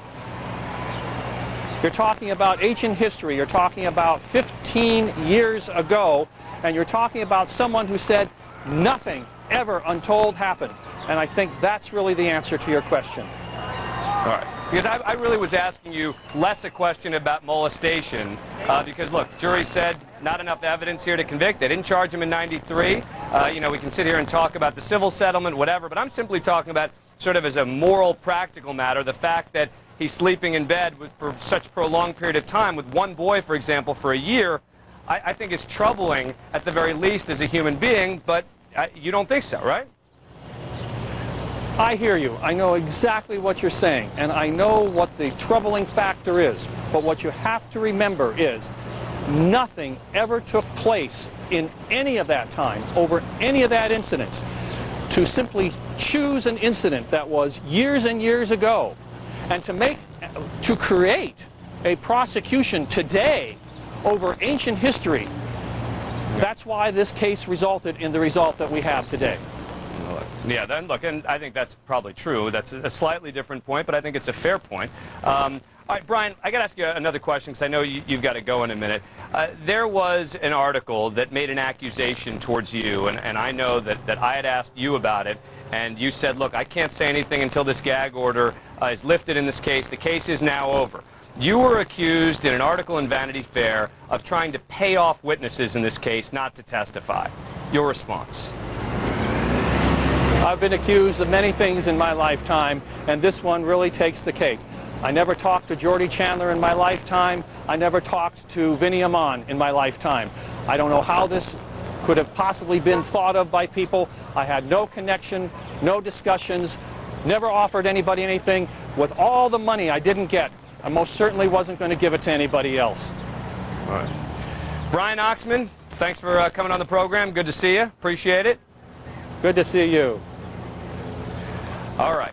One of the attorneys, look, Brian Oxman may not have been there at the end, but he was certainly part of this defense team that had an all-out victory today in the Michael Jackson case. Before I go to the rest of my panel, there is something that really struck me as I was listening to this press conference from the jurors, and that is that they all came down hard on the mother in this case. Let's listen. You're protective over what happens to your children, and I guess I might be speaking maybe for myself and a few others, jurors, that, you know, what mother in her right mind would allow that to happen, or you know, just freely volunteer your child, you know, to sleep with someone. She said a lot of things that were maybe a little, they came on very strong. I disliked it intensely when she snapped her fingers at us. That's when I thought, don't snap your fingers at me, lady. She didn't take her eyes off of us, so that was a very uncomfortable feeling. Oh, Janine Pirro is a prosecutor. You got to be listening to that press conference, and it's got to be a dagger in your heart. Well, it is a dagger in my heart, Dan, because, you know, this case wasn't about the mother. It was about the boy. If they said we didn't believe the boy, there wasn't enough evidence, you accept it. This isn't about the mother's personality, and they didn't like that she looked at them the whole time. That's not what this is about. And I got to tell you, you know, these jurors were asked specifically, Dan, what specific thing brought you to the issue of reasonable doubt? They couldn't even answer the question. Beyond that, they couldn't understand it because the foreman said, well, we had 98 pages of what reasonable doubt was. And then they came back and said, what specifically was the reasonable doubt? They said, we listened to the evidence. This was a very simple jury. Whoever did the jury selection for this, on behalf of Mesereau, did a great job. They got what they bargained for. Daniel Horowitz, I sit there, and it's almost as if they were scripted. I mean, these jurors sound like politicians at times. Well, no, you know, we looked at all of the evidence. We looked at all of the evidence, and we don't want to go there right now, and answering the right questions and not answering other questions. But the bottom line is they hated this mother, and they did exactly what this defense team wanted, it sounds like. They basically said, Mama can't be trusted, the case can't be trusted. Dan, you're right. And let me start by saying this was actually a very intelligent jury. This had 3 people on the jury who had graduate degrees and a college graduate, and the other people had high school and some college. This was a smart group of people. Now, Dan, they were politicians, and here's why. They basically, if you read between the lines about what they were saying, felt very free to attack the mother with her pointing and her snapping and her really manic activities. But those children and the prosecution witnesses as a whole were disbelieved. They were politicians because they didn't want to attack these children on national TV. But that doesn't mean in the jury room that they didn't reject her. Ladies and gentlemen, I've teased Daniel Horowitz a lot, but Daniel Horowitz never wavered in his belief that this jury was going to come back with an acquittal across the board. Daniel, you nailed it. You're one of the few who didn't waver. I wavered. Look, after listening to the closing arguments, I was thinking these jurors were probably going to convict him of something, even though at the outset I thought it was going to be an all-out acquittal. Daniel Horowitz did not waver. Susan Filan also has been in the courtroom throughout. Susan, you're listening to these jurors. You're a former prosecutor. You've watched this case. I mean, this is really, the defense couldn't have handed these people a better script. Look, they did what they were supposed to do. They deliberated, they reviewed the evidence, and they applied the correct legal standard, which is beyond a reasonable doubt. It sounded to me like they thought that maybe he did it, but that doesn't satisfy the burden of proof that the prosecution had. So justice was served, like it or not, whether you got the verdict you thought was right or the one that you wanted. If these jurors say in good faith, and I have no reason to disbelieve them, that they looked at everything, they listened to everything, they thoroughly dissected it, they followed those judges' instructions to the letter of the law, then so be it. That's the way our system works, and that's what's so great about it. Very quickly, let me play another piece of sound from the jurors talking about a big troubling issue for the prosecutors, and that is the timeline. The thought was definitely there. You couldn't help but wonder many times just the way things on the timeline and things just didn't add up. So yes, the thought was there several times. Burned in here. Ron Richards, defense attorney, friend of Tom Mesereau's. Ron, you wavered. You thought they might convict. What happened? Well, I said I was cautiously optimistic, but it was a close case, as we all found. But the legal analysts that were saying he was going to get convicted, I think was problematic because this was really a clean sweep for Mesereau. And I said it all along on this one issue, that the apple doesn't fall far from the tree, and that if they believe that the mother influenced the kids, that they were going to acquit him. But at the end, the prosecution did a good job by playing that video of the accuser, and that's what made us all halt, because if they believed that accuser, they were going to convict, but they didn't believe him, and they didn't believe the mother, and I think it spoiled the case. Wow. What a press conference. What a case. What a verdict. Anyone who tells you that they were confident that this was going to be the verdict is a liar. This verdict was stunning. I think even to those who expected it, it was still amazing to hear not guilty, not guilty, not guilty, not guilty, not guilty, again and again and again. This another shot of Michael Jackson earlier today, feebly walking out of the courtroom immediately after the jury found him not guilty on all the charges. I'm going to be back at 11 p.m. Eastern Time, 8 p.m. Pacific for a special edition of the program, a look back at all of today's events. Please tune in for it then. Hardball, Chris Matthews is up next, and I'll be on that program. Thanks for watching. See you in a minute.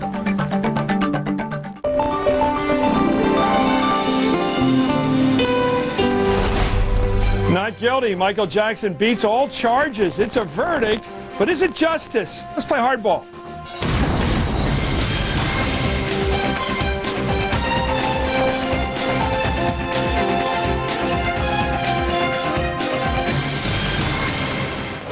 Michael Jackson wins acquittal on 4 counts of committing lewd acts upon a child, plus multiple counts of conspiracy to commit child abduction, to commit false imprisonment, to commit extortion, administering an intoxicating agent to assisting commission of a felony, of providing alcohol to minors. Why so much smoke and no fire? Secretary of State Condoleezza Rice will be with us, by the way, tomorrow night. We begin with 2 attorneys who have closely followed the Jackson case. Paul Finks is the former district attorney of San Diego County and is an MSNBC legal analyst. And Roy Black is a criminal defense attorney. We're also joined by jury consultant Joan Demetrius. Let me go to Roy Black first. Roy, what is the jury saying here besides obviously not guilty? But what's the message they're giving us in this judgment? Well, Chris, whether you like Michael Jackson or agree with this verdict, one thing I think you can look at, and I was just listening to the jurors in their press conference, they decided the case not on his bizarre lifestyle or the prior bad acts or his makeup or his celebrity and helped him. They said they just didn't believe the government's witnesses, meaning they did not believe the mother. They thought she was manipulative. They decided they did not prove the case beyond a reasonable doubt. They did just what a jury's supposed to do, evaluate the credibility. You may disagree with it, but they did their job. And the prosecutor, Sneeden, said that I can only go by what the complainant says. I can't pick the pedigree of my witnesses. What do you mean by that? Well, he would much rather have somebody with some real credibility, but you have to remember, you have to look at who the messenger is as well as the message, and they thought this mother who had lied in the past, who cheated, had manipulated her children, And that's what, you know, you got to prove this beyond a reasonable doubt, and you can see why they had some doubts about this. Let me go to Paul. Do you see it the same way? It's the problem with the witness here. Yeah, clearly the major problem was with the witnesses, but there is an element in here that can't be avoided. And that is that when you're a celebrity, the issue of motive becomes different than in every other case when you're not having a celebrity. So in this respect, the issue of being a celebrity worked for Michael Jackson. That provided the motive for the mother and the son to come after him for money, and normally that motive's not present in other cases. So celebrity involvement in this case can't be avoided. It made it look like she was after the big deep pockets of Michael Jackson. After the money. Okay, let me go to Joellen. You know, watching the jurors afterwards, Joellen, it's great to see you again, by the way. Looking at those witnesses, looking at those jurors, rather, I get the sense that some of the people, maybe they seem more sophisticated than the other jurors, seem to be saying they didn't quite go along with the not guilty right away. They had to be convinced based upon the instructions and based upon maybe peer group pressure there. Yeah, it certainly sounds that way, and my guess is that's one of the reasons why they asked for the readback of the alleged victim's testimony today. And, you know, I'd also like to point out something that I think is really interesting in these high celebrity cases, and that is it would appear that in high celebrity cases, it's almost, the prosecution has to prove almost beyond a reasonable doubt that there's a higher burden that the prosecution needs to prove in these types of cases. And, you know, we've seen it in a lot of celebrity cases. A lot of people contribute it to just being something that's a California phenomena. But I think we've seen it in other cases as well that have gone on outside of California. Let's go to Dan Abrams right now, chief legal correspondent for NBC News and the host of the Abrams Report. Roy pointed out before you came on right now, Dan, that the idea, well, the obvious notion, it's transparent, if not manifest, that Michael Jackson has an odd way of spending his life on this earth, did not seem to convict in this case. Well, that's right. Look, there's one thing that's perfectly clear. These jurors hated the mother of the accuser in this case. And that is exactly how the defense hoped these jurors looked at the case. They hoped that they would first say, let's look at this case through the eyes of the family. Let's look at this case not just through all these other people who are coming in, not through these other bad acts, but first we have to assess, and only we have to assess, do we believe this boy? And they clearly were impacted by the mother. They didn't like the way she looked. They didn't like the way that she sounded. They didn't like the way that she snapped. It was literally, you listen to them talking about it. Let's listen. Let's listen to this. Is a couple of the jurors talking about the way the mother performed on the witness stand. What mother in her right mind would allow that to happen, or you know, just freely volunteer your child, you know, to sleep with someone, and not just so much Michael Jackson, but any person for that matter. Well, what about that she mentioned? Who would allow that to happen? Do these people really believe there was no weirdness going on that Neverland Ranch? I guess so. I mean, Chris, that's the odd part about the verdict, is they're basically, this one juror at least is blaming the mother and saying, how could she have let her son sleep in the same bed with Michael Jackson, but not blaming Michael Jackson for it? Now, what they may have done is they may have looked at it in the way that the judge instructed, which is to say, do you believe beyond a reasonable doubt, not just that Michael Jackson slept in bed with this boy, but that he actually molested this boy? And I guess in the end, the jurors said no. If the jury was made up of the smarter, more aware correspondents covering this case, would he have gotten off? Maybe. I think there would have been a hung jury. The bottom line is, you know, look, let's not treat these jurors as no, I'm asking an objective question about the correspondents covering the case. The bottom line is that 3 of these jurors have graduate degrees, and so some of them are smarter than some of the correspondents covering this case. And so, but I think, Chris, you know, it's interesting because in most cases we get a real good sense of what's going to happen, and there's no divide. In the Scott Peterson case, you know, like everyone I think had a real good sense that Peterson was going to be convicted, should be convicted. But in this case, there really was a divide amongst the journalists, even amongst the legal analysts covering the case, and that's why I thought, all right, they probably reflect the public to a certain degree, and they'll probably be a hung jury. They won't be able to get all 12 to agree. I don't think there would have been a conviction if let's assume you took 12 random journalists or media folks who were here covering the case, I don't think you would have gotten a conviction. I think at best you would have had a hung jury. Well, is this woman the mother of the alleged victim, and I mean alleged at this point, the Mark Furman of this case? You know, yeah. I think that's a good example, actually. It's a good comparison because she destroyed the case. It was as if they looked at this case through the prism of Mama. And that's exactly what the defense wanted them to do. And one of the jurors used the language, things just didn't add up. Speaking specifically about the mother, things didn't add up. Boy, that's telling. That basically says to me that these jurors were convinced that Mom was behind all of this, and they didn't like her, they didn't trust her, and they weren't going to convict in large part based on her testimony. Well, let's all look at some more of the testimony by the jurors. Here are two other jurors who clearly had a problem, as you say, with the accuser's mother. I disliked it intensely when she snapped her fingers at us. That's when I thought, don't snap your fingers at me, lady. The mother, when she looked at me and snapped her fingers a few times, and she says, you know how our culture is, and winks at me, I thought, no, that's not the way our culture is. Well, there you have it. Let me go back to Joellen here. It seems like everybody's agreeing here that the mother is the Mark Furman here, the one who lost the case for the prosecution. Well, it certainly seems that way. I think another thing that really helped to tank the prosecution's case was when they brought in Debbie Rowe, Jackson's former wife. You know, the prosecution brings her in and thinks that they're going to have great success, and in fact, she's a big help for the defense. So I think first and foremost, indeed, the mother was the Furman of the case. But I think second of all, I think that Debbie Rowe's performance in the prosecution's case in chief was absolutely disastrous for the prosecution. Okay, you first on this tough question, because it's not a lawyer's question, it's a non-lawyer's question. Is this not guilty verdict mean innocent? Do these people have a mindset right now, these jurors, who seem very happy people right now, would they trust their kids at Neverland Ranch overnight? You know, an interesting question, and I think the one juror, I believe it's number 4, that answered the response about having a mother keeping her child there, to me seems to indicate that in fact, she would not allow her children to stay there. And you're absolutely right, Chris.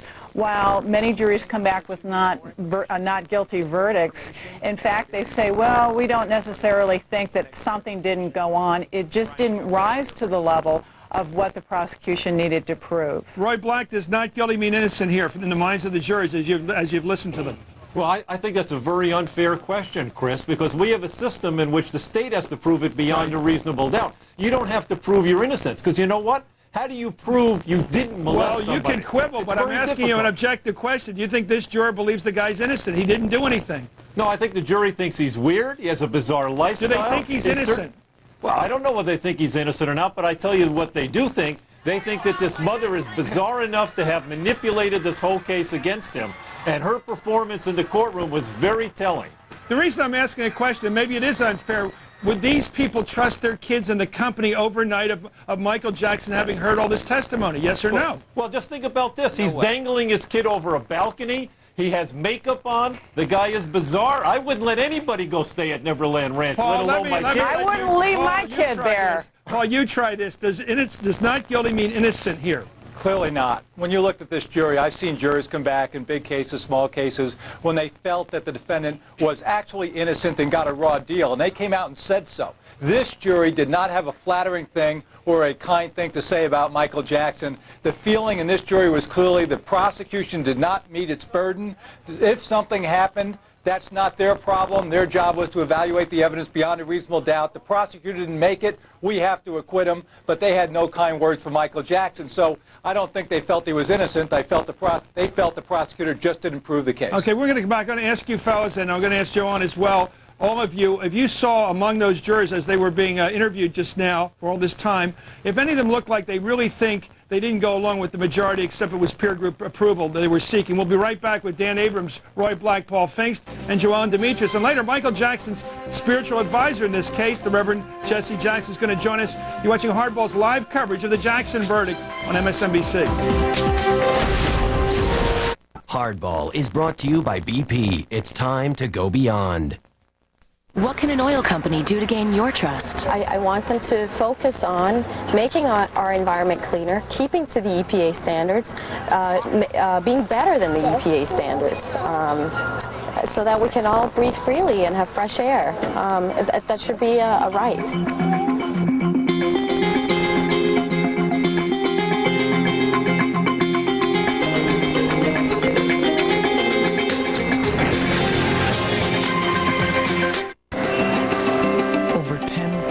Patents, 119 years of automotive innovation, 66 years of safety testing, but only one Mercedes-Benz summer event. Now through August 1st, the one to remember. See your authorized Mercedes-Benz dealer for a special lease offer on the 2006 E350 sedan.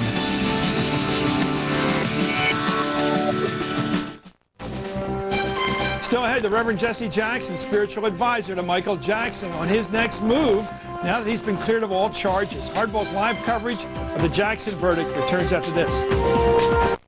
I was just getting to the good part when Uncle Ernie dropped his tons. Oh, I'd seen that look before. It was heartburn. Before you could say duck sauce, I was there with my Pepsid Complete. I told him only Pepsid Complete starts to neutralize acid on contact and keeps heartburn from coming back all day or all night. In no time, Uncle Ernie was in Mushu heaven, and I had my eye on a spicy dumpling. Pepsid Complete, just one and heartburn's done.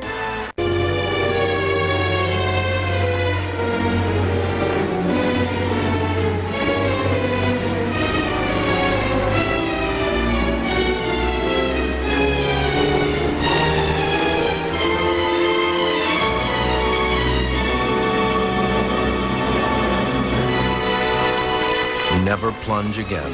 American Standard's new Champion flushing system with revolutionary flush tower technology. Only from American Standard. If you didn't watch Jewelry Television today, you missed. Have a look at this ring. A 3.65 carat emerald and 1 1/10 carats in diamonds. My favorite ring in the building in aquamarine. Dramatic savings on fine jewelry and gemstones all the time. Magnificent. Today's show is history, but tomorrow's is a whole different Jewelry Television. Simply magnificent. Jewelry Television, changing the way America buys jewelry. Hi everyone, I'm Melissa Rayberger. MSNBC keeps you up to the minute every 15 minutes. A DC-3 cargo plane crashed and burned in the middle of a street in a residential neighborhood in Fort Lauderdale, Florida. Officials say the 3 crew members on board suffered only minor injuries. A house and about 6 cars were damaged. Officials say the pilot reported trouble shortly after taking off from Fort Lauderdale for the Bahamas. And a new video of Saddam Hussein was released by Iraqi tribunal that will put him on trial. It shows him being questioned about the killings of 50 Iraqis in retaliation for a failed assassination attempt back in 1982. There was no audio on this tape. That's it for now. Back to Hardball.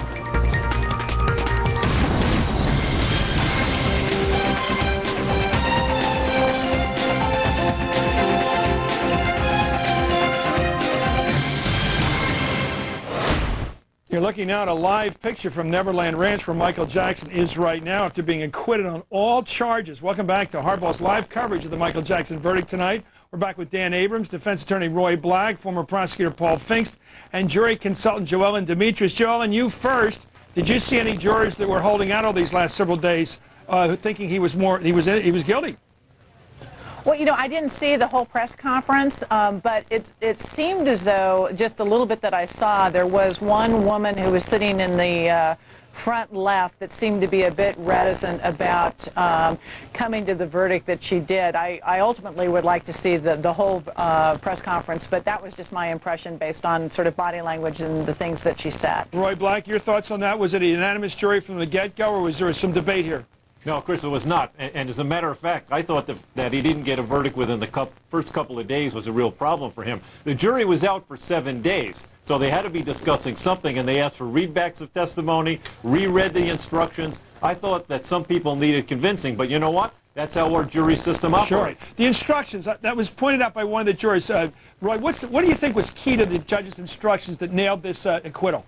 Well, obviously the reasonable doubt instruction. I mean, let's face it, that's the fallback position for the jurors. They can feel confident in a verdict by saying, look, we read the reasonable doubt instruction. And people keep saying these were very long instructions, 90-plus pages, but they weren't that complicated. This was not that complicated a case. It was a credibility contest, and that's why the reasonable doubt instruction was so key to them. Reasonable doubt doesn't mean any doubt, does it? What does reasonable doubt mean? It means if a reasonable person would think, I don't really know if he did it. No, it means that you have a doubt based on reason and fact, not just imaginative, but something you can point your finger to. And I think what they did is they looked at this mother, they said the defense says she orchestrated this whole thing, they watched the performance in court, and I'll tell you what, saying that's a reasonable doubt, I think is reasonable. Let me ask Paul Finks, do you think a judge would have found the same verdict here? Yes. I think judges, as a general proposition, generally line up with juries on verdicts, and statistically, there's very little difference. So I think this judge, if given the same case, would likely have come to the same verdict, but we'll never know because he will never tell anybody what his verdict would have been. Okay, Dan Abrams, you've spent so much time on this case. I admire your concentration, and I know you have deep thoughts on this case. How could the jury have found the defendant innocent, even on the booze charges? Well, not guilty, as you pointed out. The How? distinction, and well, look, I think the reason that they could do this is basically what Roy was saying, is they could fall back on the reasonable doubt instruction. They could simply say it wasn't demonstrated to us beyond a reasonable doubt. And you were correct in asking that question. It's not beyond a shadow of a doubt. It's not beyond any doubt. It's basically, you know, the layperson's way, I think, to say it is 90-something% certainty. But don't we know as a fact that he gave them alcohol, gave them wine? Don't we know that? No, we don't know for a fact. And I think, Chris, why many of us, I think Roy, I think me, I think many of us believed that he might be convicted here because we thought that the jurors probably wouldn't follow the letter of the law. What we thought they might do is we thought that they would say, boy, I'm convinced that he's molested children in the past. Yeah. But I'm not so convinced in this case. And as a result, I just can't let him walk. And I think that's what many of us thought that they would do. And what they probably did is do something that we didn't give them credit for. And that is they probably strictly followed the law and said, this is the case. Okay, Roy, I got to ask Roy, in a regular trial, are juries this careful? Well, I think they try to be, but let me tell you something. I got to give Dan credit because he put his finger right on the issue, and I think that was very well said. I think that we underestimated this jury, and we do that quite often. But you know what? There's 12 people from the community. They decided they didn't believe it. You know, all the more power to them. Okay, it's great having you all on. Thank you. Congratulations, Dan. What a milestone this has been. Anyway, Roy Black, Paul Finks, Joel, and Demetrius. When we return, the Reverend Jesse Jackson is going to join us. He served as spiritual advisor to Michael Jackson. We're going to ask him what exactly that means and also his reaction to the verdict today. This is Hardball's live coverage of the Michael Jackson verdict on MSNBC.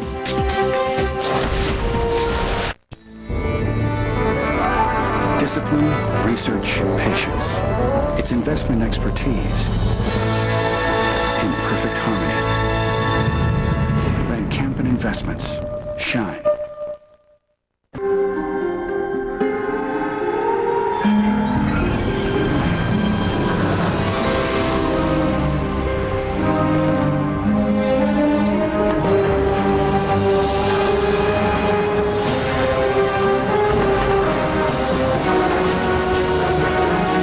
The 265 horsepower Acura MDX with electronic four-wheel drive. Because you never know what nature might throw at you.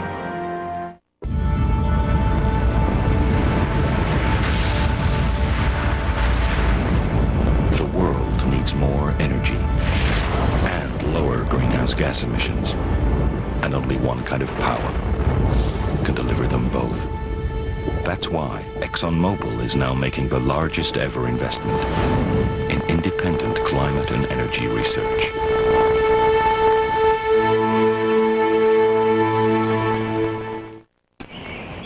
Oh, you see the pool area? Oh. Can I help you? Yeah, we've seen 1,000 homes, and this is the one we want. It's not for sale. Kids, why don't you run upstairs and pick out your bedrooms? Thanks for the house. Okay, so what's the price? There is no price. It's sold. We'll take it. Hey, we should have them over for dinner. Do you like fish? Century 21 agents won't leave you to fend for yourself to find a house. They're committed to finding the right home for you. To find out more, visit century21.com.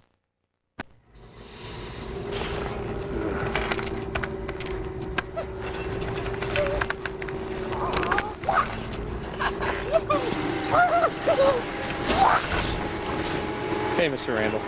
I gotta get out of that back row. Spending too much time on paperwork? Then get the Visa Business Card. And forget about checks and sorting charges from your personal card because all your expenses are detailed on one statement. Visa Business. Just about everything you need to run a better business. A research culture dedicated to finding investment opportunities others miss. Van Campen Investments. Shine. MSNBC has a new show, and it's faster than a speeding headline. Every time I see Dick Cheney say anything, I hear these words. Hey, you kids, get off my lawn. Listen to me, quick. Yeah, that's why they give lethal injections. Quick. Why shouldn't we suck up to it? They've got a third of the world's oil. Just because you smoke pot doesn't mean you can't be an effective Marine. Buffalo tennis. The Situation with Tucker Carlson. It's so fast, it's changing the pace of news. Premieres tonight at 9 on MSNBC.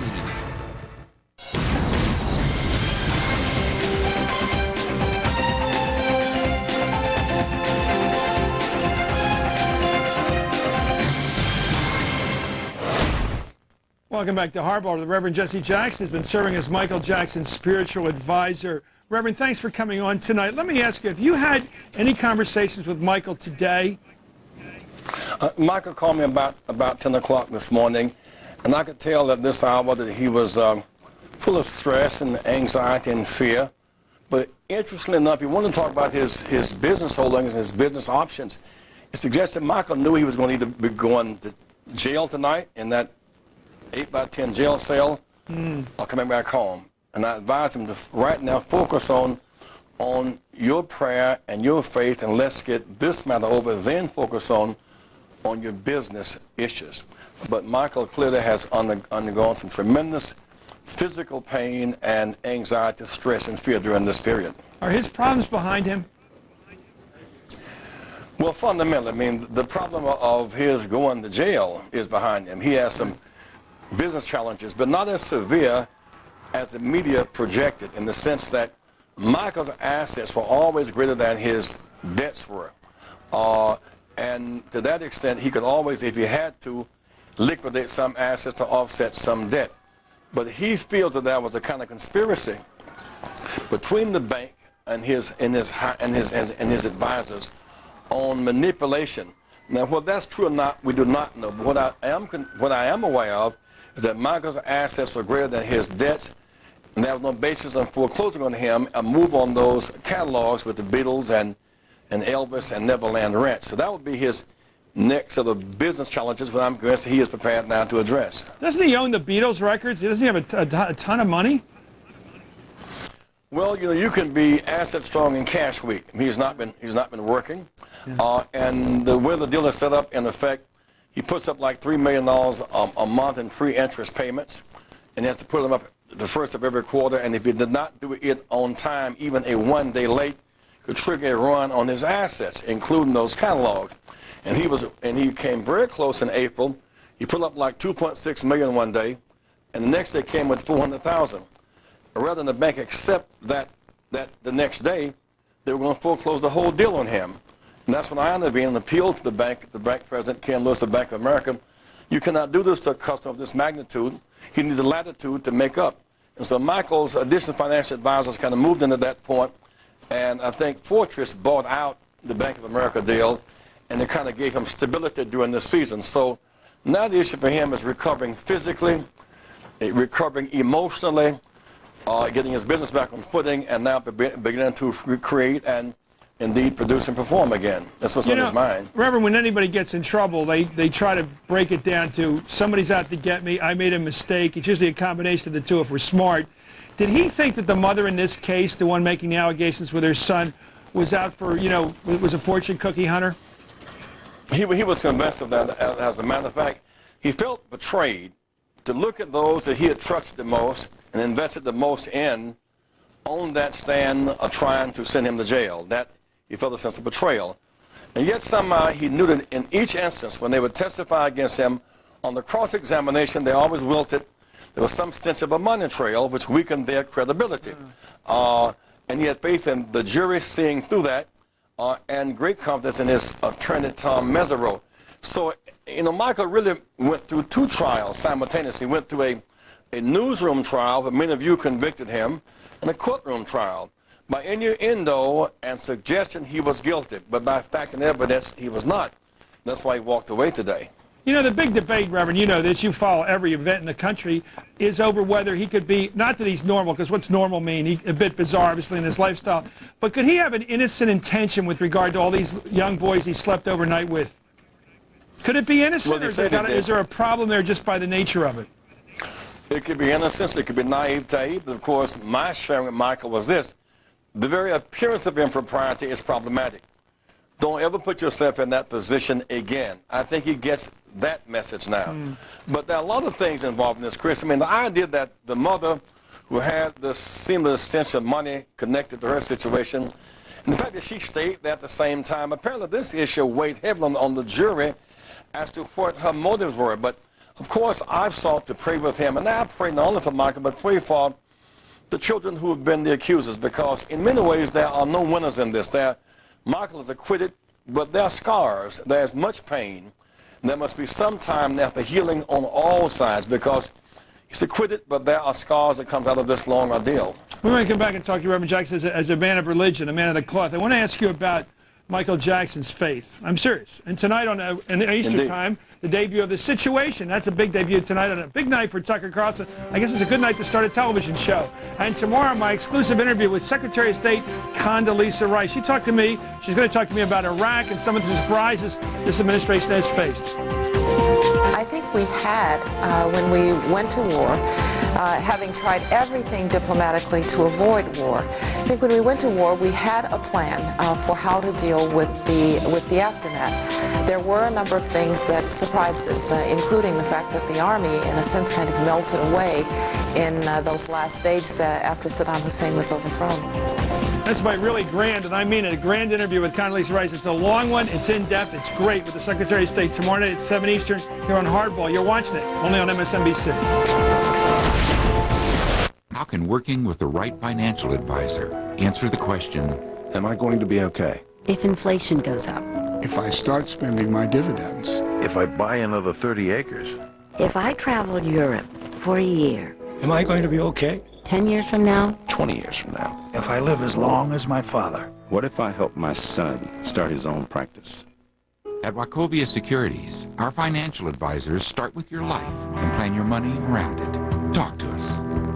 I was about 17. I started Fry Farms. I sold our first load of pumpkins to a local Walmart. One by one, my brothers came home from college to join me in the business. 10 years later, we're selling millions of cantaloupes, watermelons, and pumpkins that can be found in Walmart stores across the nation. The business that we do with Walmart affects our growers and suppliers in a positive way. As we grow with Walmart, so do these other companies. Walmart has helped build the foundation for a great business. It makes me feel great. I love it. The extra mile? Sure, it's a state of mind. But with our minds guiding us, why not go further? Why not design a mid-size sedan with a 235 horsepower V6 and lead the class in standard safety features? That way, when others mention an extra mile, we'll ask, why stop at just one? The all-new 2006 Sonata, a Hyundai like you've never seen before. This is Will. He weighs his options, looks for trends. Oh, what about that? Gets input from experts, doesn't get caught up in the hype, and is always confident in his own decisions. No. He doesn't need to ask Chip. It's no wonder he only trades stocks with Fidelity. He gets real-time access to research the pros use and everything else he needs to make trading easy. Chocolate? Yeah. Yes. Trading with Fidelity. Smart move. Weekdays on CNBC, Ron Insomnia gets into the heart of the day's market action. Hardcore business from all the angles. What you could learn from how the pros make money. An insight that's uniquely wrong. Street Signs, weekdays on CNBC. Make it your business. Street Signs, weekdays at 11 a.m. on CNBC, is brought to you locally by Pacific Continental. The Right Bank. Oregon business owners hire people like me to show them how they can increase their productivity, cut costs, and improve their profit. The first thing I recommend is to stop paying for overpriced help wanted ads in the local paper. Business owners can save hundreds of dollars on each ad simply by switching to an online job posting site like PortlandJobFinder.com. Today, people are using the internet to find a better job, not old-fashioned classifieds. Post a job, find a job at PortlandJobFinder.com. Man, the legend, the bow tie. I think you got to be dead to be a legend. The Situation with Tucker Carlson premieres tonight at 9 on MSNBC. MSNBC keeps you up to the minute every 15 minutes. I'm Melissa Rayberger with some of today's other news. The U.S. Geological Survey says a magnitude 7.9 earthquake has rocked a fairly remote region of northern Chile. Local television says the quake drove residents from their homes and caused power outages in the area. There are no immediate reports of casualties. The U.S. Supreme Court has tossed out the conviction of a Texas death row inmate. The justices agreed with the African-American inmate who claimed prosecutors unfairly stacked the jury with whites. The court has ordered a new trial for Thomas Millerell. He was convicted in 1985 of murdering a Dallas motel clerk. And in a rare action, the U.S. Senate has apologized to lynching victims for failing to take a stand against the mob violence that killed thousands of African Americans. Nearly 200 anti-lynching bills were introduced in the Senate between 1890 and 1952, but all were filibustered by Southern senators. Now back to Hardball with Chris Matthews.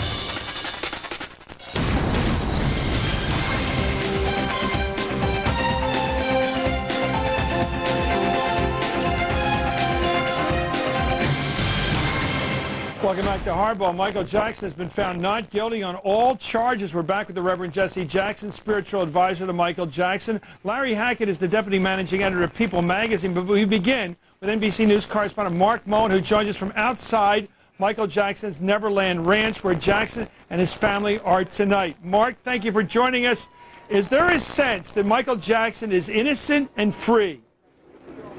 Well, there certainly is with his supporters. There always were, and now basically all the more so. All of the people, Chris, that you see behind me right now are a lot of the people that were sort of hanging out through the entire course of the deliberations and much of the trial as well. Many people who've come from all over the United States and in some cases all around the world, basically taking a victory lap right now.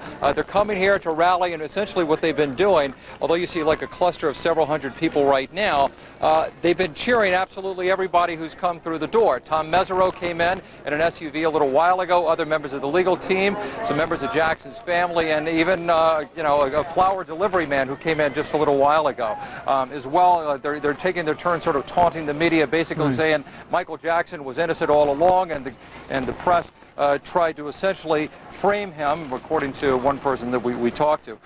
Chris, you're an old newspaper man, and you worked for the Examiner and many other papers for a while. A lot of people, you probably have not heard of the Santa Maria Times. A lot of people had not heard of Santa Maria even before all of this, but today they decided to publish a banner headline, not guilty on all counts, Michael Jackson acquitted of 10 felony charges. So at this point, Michael Jackson huddled behind there with his family, not expected to make a statement, but a lot of people here hoping that he will, or at least they'll get a family member to come by and give a wave. For many of these folks, that's good enough. Hey, thank you. It's a great report. Thank you. NBC's Mark Moen is at Neverland Ranch. We're back right now with the Reverend Jesse Jackson and People magazine's Larry Hackett. As promised, Reverend, I want your thoughts and your experiences now with Michael Jackson spiritually. What is he like spiritually? Well, Michael comes from a family that has deep religious roots. And so his sense of prayer and sense of mother and father is a very profound one in his life. On the other hand, when you're back, it's easier, it seems, as Job, in the case of Job, to worship God when a tailwind is behind your back and there is wind beneath your wings, so to speak. When your back is against the wall, it's a real test of your faith. And my point to Michael was that the jury has the faith. You have the faith and God has the power. And you go down sometime, but you get back up again because the ground is no place for a champion. So hold on to that faith, and that's all you have to hold on to, and wait until the morning comes. You know, Reverend, you fought so long for civil rights. I want to ask you, well, what did you think of that decision by the Senate tonight to finally apologize for never pushing any kind of legislation against lynching, all these years of the civil rights struggle? Well, if justice delayed is justice denied, it's a bit late. And yet, in some sense, the apology is in order. The apology for slavery would be in order. And some repair for damage done. The apology in Mississippi for the lynching of Emmett Till would be in order. But I've become suspect sometimes of those who reach back and deal with these cases of many, many years back and want to deal with today's criminal justice crisis. A black man was shot at 125 times in L.A. about 3 weeks ago and hit in the back about 8 times. He was unarmed. They thought he had been a cop killer, and he was not. And yet that concerns me, that we can reach back to get these long ago cases, which are important, but not deal with today's criminal justice crisis and the racial disparity in these cases. Okay, let me go to Larry Hackett on this current case, this amazing decision. You know, watching this case and seeing so many charges, so many counts, and yet seeing a complete clean sweep by the defense. Is that a surprise to the reporters covering this case? I think it is. I think some reporters there thought that there would be a kind of split decision, something more ambiguous, that maybe they'd get him on the alcohol charges or some of the other ones. But clearly, if you saw the press conference with the jurors, they weren't paying attention to the media. I know that hurts us sometimes, but they weren't. They were doing their job.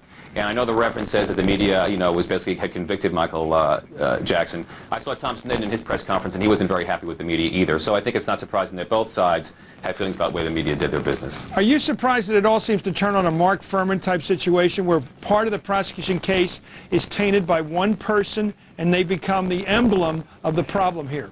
Well, I think from the get-go, everyone said that this woman, that the accuser's mother, was someone who was really, very questionable, and her testimony obviously was really something kind of unbelievable, and everyone sort of knew that. So I think that's not really a surprise. Anybody who covered the trial and who wrote about the trial knew that she was going to be sort of the linchpin. The jurors are very careful about what they said, but I think looking back on it now, clearly they didn't believe their story, and that's where it all, you know, started. Well, how about the woman juror sitting in the first row? Chris. Yeah, go ahead, Reverend. Chris. Sure. I found that many of the writers seemed to feel that Michael could beat the case. Many of the kind of fast cable news types. I mean Nancy Grace, he's guilty. O'Reilly, he's guilty. Those who are competing for making the newsroom case for Michael determined by inference, by innuendo, by suggestion, he was guilty. But many of the other writers were much more deliberative, and they had very different conclusions. Well, what Reverend Jackson, what struck me was that woman juror sitting up front in the middle in that press conference who said, you know, any mother who would let her kids spend the night with Michael Jackson is almost the person responsible for whatever happens. It struck me there was a dichotomy, Reverend, between saying he's not guilty under the law, and we all understand our system of justice, and it's a good one, and whether there wasn't some problem there to begin with.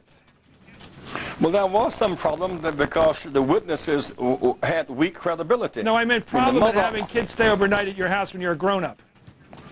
Well, it is problematic and improper, but not illegal. And the judges and the jurors had to deal with fact and evidence, not innuendo or suggestion. And so if reasonable doubt was a standard, I knew he would be acquitted.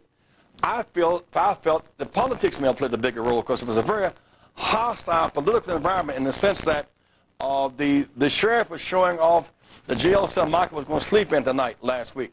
The DA, the sheriff, they were relentless, and the jury was not sequestered. So I felt perhaps the jury could be poisoned by that, but somehow they did not do that. I felt they rose to their highest obligation to choose evidence and to choose facts. On that basis, the jury found him not guilty, and that's enough to send him home tonight. Well, sure, it should be. Let me ask you, Reverend, did Michael, and all the spiritual counseling you went through with him, did he ever talk about why this young boy would bring these charges against him in court under oath? Michael always felt that there was money motivation. Those he had, for the kid himself, you mean the kid was put up to it, he thought? Well, he did. But Michael always felt that those that he had either fired or dismissed in some way had a money motive. He also felt that the issue around his holdings relative to his catalogs was a factor. There was a Wall Street Journal article, I think, last Friday. They laid out in some case those he felt, in fact, were after his business. So he always felt the sense that the business holdings on the one hand and the money motive were factors. And, of course, you have to weigh those charges. But in Michael's most private moments, he declared his innocence. over and over again. And he had faith in this jury and faith in Tom Messer, and ultimately it panned out for him tonight. Do you think he's going to change his behavior with regard to young boys and not spend nights with them again now? I think he is. We talked about that in some measure, that however innocent and free he feels, that the appearance of impropriety is high risk, and therefore he should never subject himself again to this kind of situation. Well, morally, as a reverend, do you think it's more than just propriety? Do you think there's something okay but it looks bad here? Or do you think there's something wrong with sleeping in bed with a kid, a young boy, when you're a grown-up? I think there's something wrong with it, but nothing illegal about it unless one, in fact, goes to the next level. And that is the case here of the standard. And I would hope that Michael would learn. I mean, there's the issue of those who surround him. There's the issue of his trust, the issue of his appearance, the issue of, there are many issues here that he can now address. But I think that Michael has learned a lot. You know, up to this time, Chris, he's only seen sheriffs escorting him to concerts. Now he saw a sheriff pursuing him. Yeah. He's never been in court before. He's never seen a jury before. Michael comes out of this, I think, a much stronger and perhaps a much more mature person. I certainly hope he learns. Do you think he should spend lessons. time with people like yourself who will tell him the straight skinny and not enable him? It sounds like you may be the first person ever to talk straight to him and tell him, look, you don't live like this. I'm sure I'm not the first person, but I do think that Michael will benefit more from those who have a rather sober view of what his real life options are and see him as a citizen, as a person, not just as a superstar. Right, I think you got to be right. We'll be right back with the Reverend Jesse Jackson and Larry Hackett of People Magazine. When we do come back, what's next for Michael Jackson now that he's been acquitted of all charges? What a difference a day made. This is Hardball's live coverage of the Michael Jackson verdict on MSNBC. When you're a star like me, you get treated differently. I made a large by mistake. Still want it? Big surprise. Big upgrade. Hey, lady. You mind? Oh, why not? Even my independent insurance agent spoils me. Wendy, with Drive Insurance from Progressive, you'll get a customized policy, hassle-free claim service, and I'll even give you competitive quotes. Oh, please. You're embarrassing me. Everyone gets taken care of with Drive Insurance from Progressive.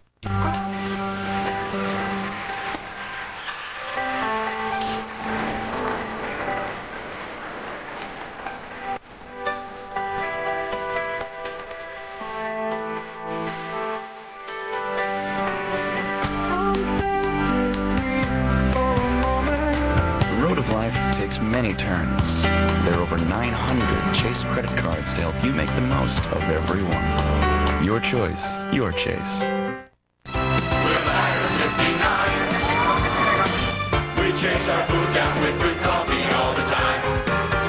Our house is not a fancy place at all. Our house, we have pin-ups on the wall. We're not a frilly coffee crowd.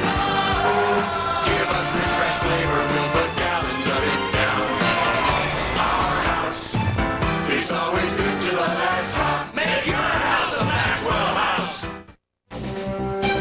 Coming up, now that he's been acquitted, what's next for Michael Jackson? Hardball returns after this. He was cute. He asked if I was married. Yeah, right. He asked me, would I commit? No. Here's the deal. No contract, charge my credit card when I want. Free nights, the whole free talking thing, rollover, and no contract. I always get what I want. Introducing GoPhone. Pay as you go with cash, or pick your plan and pay with a debit or credit card. It's a new way to go wireless. Singular, raising the bar. I'm always here, working. A low profile on the high plateau, vanishing in the shadows of the buttes. Bred to be nature's neighbor, reaching miles deep for energy America needs. The natural gas well, meeting the demand in harmony with the land. With still more to explore. Andy, you can cut the tension with a knife. Here we are. First up, the sporting group entry, the breed that originated in Europe. Oh, now this big fella's from the working group. Bet he's got quite an appetite. I'll bet he does, Andy. And here's the CRV, an extremely versatile breed. You find them on farms, ranches. And the city. Yes, of course, the city. And look at him responding to the crowd. Andy, there's a good look at the Honda CRV. And now for the toy group. Always a crowd favorite. When you join National Car Rental's Emerald Club, you earn special privileges fast. For example, you get to bypass the counter and choose your own car, which gets you out of the airport fast.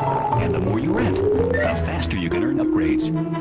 We've also streamlined the return process, so you just drop off your car and go. You even get your choice of free rental days or airline miles, which sends you on vacation faster. National Car Rental. Faster than the speed of life. Michael Jackson, not guilty. For continuing live coverage and America's reaction, stay with MSNBC. Newsweek, on newsstands now and online at Newsweek.com on MSNBC. Newsweek, the most honored news magazine. MSNBC keeps you up to the minute every 15 minutes. I'm Melissa Rayberger with some of today's other news. President Bush met with the 5 democratically elected African presidents from Botswana, Ghana, Mozambique, Namibia, and Niger. Mr. Bush praised them as examples to neighboring nations. The Supreme Court has refused to hear the case of dirty bomb suspect Jose Padilla, who has been held as an enemy combatant since 2002. His attorneys wanted to jump over a federal appeals court and have the Supreme Court decide whether Americans held as terror suspects can be denied their traditional legal rights. And officials say at least 14 Iraqis were killed today in attacks by insurgents. Those attacks include at least 4 suicide car bombings. That's all for now. Back to Hardball.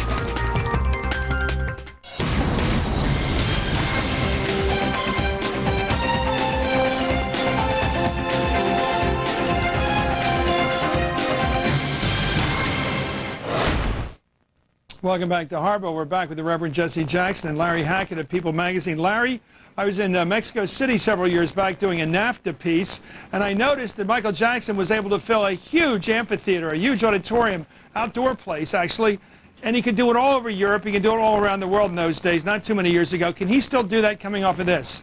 I think he can. I think it's going to be very, very tough. What he should do, as you say, is get back to entertaining. But the fact of the matter, putting aside this acquittal, the public has made up their mind, at least here in America, about what Michael Jackson's like, and that impression is not very favorable. His pop decline, recording-wise anyway, had been in decline for a long time. It's going to be very, very tough to come back. However, as you know, longtime rockers have live careers and make a lot of money performing live. If he's up for it, I think that would be the best thing for him to do. I mean, the Rolling Stones are still out there. Absolutely. One of the jurors said they put aside Michael Jackson's celebrity status. Let's listen. One of the first things we decided that we had to look at him as just like any other individual, not just as a celebrity. And once we got that established, that we could go beyond that, we were able to deal with it just as fairly as we could with anybody else. Larry, do you believe that? I have to believe it. I think it's the case. I think when you sit there for a long time, he just becomes somebody else. So I have to believe it. I want to believe it. I think in his case, he needs to be, to pardon the phrase, to use one from corporate America, he needs to be rebranded. It's going to be very, very difficult for him to do. As I say, putting this aside, the public has long had an impression of Michael, and it's one of him being rather bizarre. Whether or not he can turn that around, it remains to be seen. Out of adversity comes great art in some cases, and maybe this will be the case with him. Well, what about the charge, the assessment that one of the things that helped him in this case was the perception, well, here was a very wealthy man, a young guy still, with millions and millions of dollars, that would have been a good explanation of why that mother of this child who was alleged to have been bothered by him, to have been molested by him, to go after the money. In other words, his wealth itself became an almost self-justifying defense. Right, but in this case, she has not sued yet. She, in fact, went to criminal court. Well, it remains to be seen what will happen now. And, of course, her past with JCPenney and whatnot would suggest that maybe she was a bit of a grifter. And I think that obviously was a huge impact on the jury. Reverend Jackson, it's a tough question, but is Michael Jackson, knowing all you know about him, a role model? Well, in many ways, he is an entertainment role model. He remains the most magnetic, electrifying entertainer in the world today. No entertainer in the world can match Michael country for country on attracting people. Mm-hmm. Now, even the issue of Michael's his appearances around the world, it may be stronger around the world, but I think that if Michael Jackson says within 3 months he's going to be someplace, he's going to fill it up. How about this role model as a person? Is he one? Well, that's not the role. He never assumed the role of being a role model as a person. Well, aren't all big celebrities potentially in that position, whether they be athletes or entertainers, that people do look up to them? Don't they? Well, they look up. They look at the entertainers, they look up to politicians, they look up to priests, they look up to a lot of people. But in the end, Michael Jackson is an entertainer. He is the world's greatest, most attractive entertainer. And he's come out of a difficult legal situation, and he may, in fact, create a new market. There's almost a new Michael Jackson. If he comes out of this situation, if he had been indicted and had to overcome an appeal, that would have been a different situation. Michael, as many people see Michael as having been persecuted. And so he'll come out of this seemingly a surviving, persecuted victim. So I'm going to see it that way. All of us see him just as a great entertainer that he is. And Michael, of course, will no doubt come out with new product and new presentation. So Michael does not come out of this crippled. He's no longer the young Michael who does ABCs of Love, but does Thriller. But there is a lot more Michael Jackson left in the entertainment world. Do you think he was persecuted, Reverend? Well, he feels so. Do you? He feels that he certainly was relentlessly pursued. And I need not use that description. He feels that, I remember when the sheriff went into his house with 75 armed deputies, invasion, occupation, confiscation, press conference, we're going to get him. Then before the trial, media was saying he's already guilty, and then the DA kicks in. So there was a sense in which Michael was being overwhelmed by the DA and by the sheriff and by the generosity of the judge. And he became a victim at some point in time in this trial. And the fact that he overcame it gives him a certain resonance. I watched people today when they read the verdicts, not guilty, not guilty. People just effortlessly began to scream as if that was a kind of fear he might be convicted, the hope he would be exonerated, and he was exonerated. And I suppose if Michael came tonight to Madison Square Garden in New York, or the United Center in Chicago, he would fill them up just by showing up.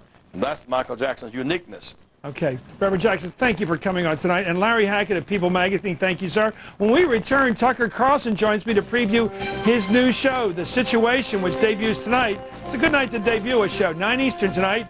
By the way, this is Hardball, only on MSNBC. We see Sophie designing,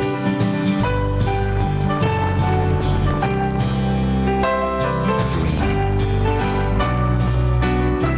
making her name, turning a crazy idea into the latest craze. We see her potential. We're inspired to create software that helps her reach it.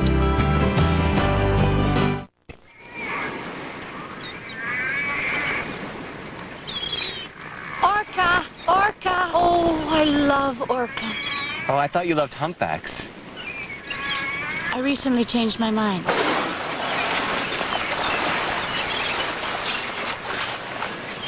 Go where you want with Avis. Just go to avis.com to find our best cars at our lowest prices every time. Avis.com, a better way to start your trip. If your doctor says you're at risk for a heart attack, there's a Bayer made just for your heart, and it can have a big impact on your life. It's Bayer Low Dose. It was the first low-dose safety-coated aspirin, and it can significantly reduce your risk of a heart attack.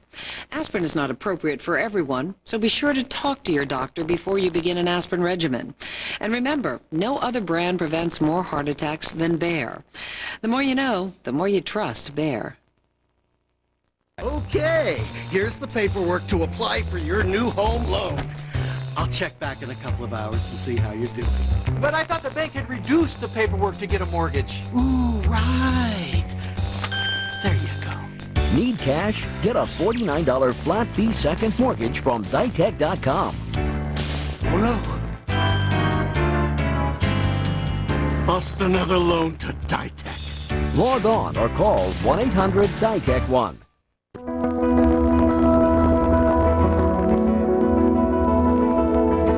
The great ones elevate their performance. On the biggest stages, with the highest stakes, they're able to summon something extra, and by sheer will, produce wonders.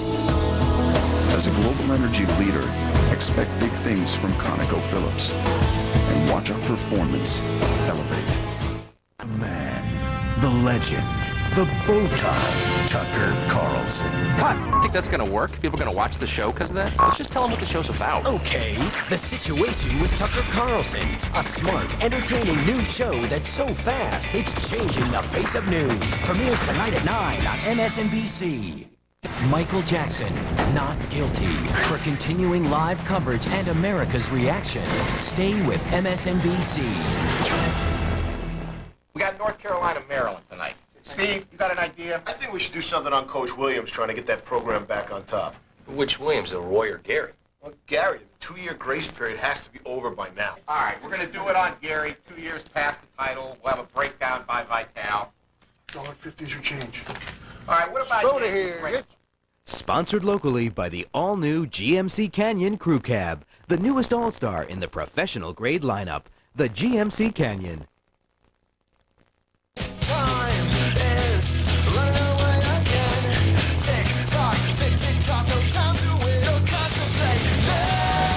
Comcast high-speed internet.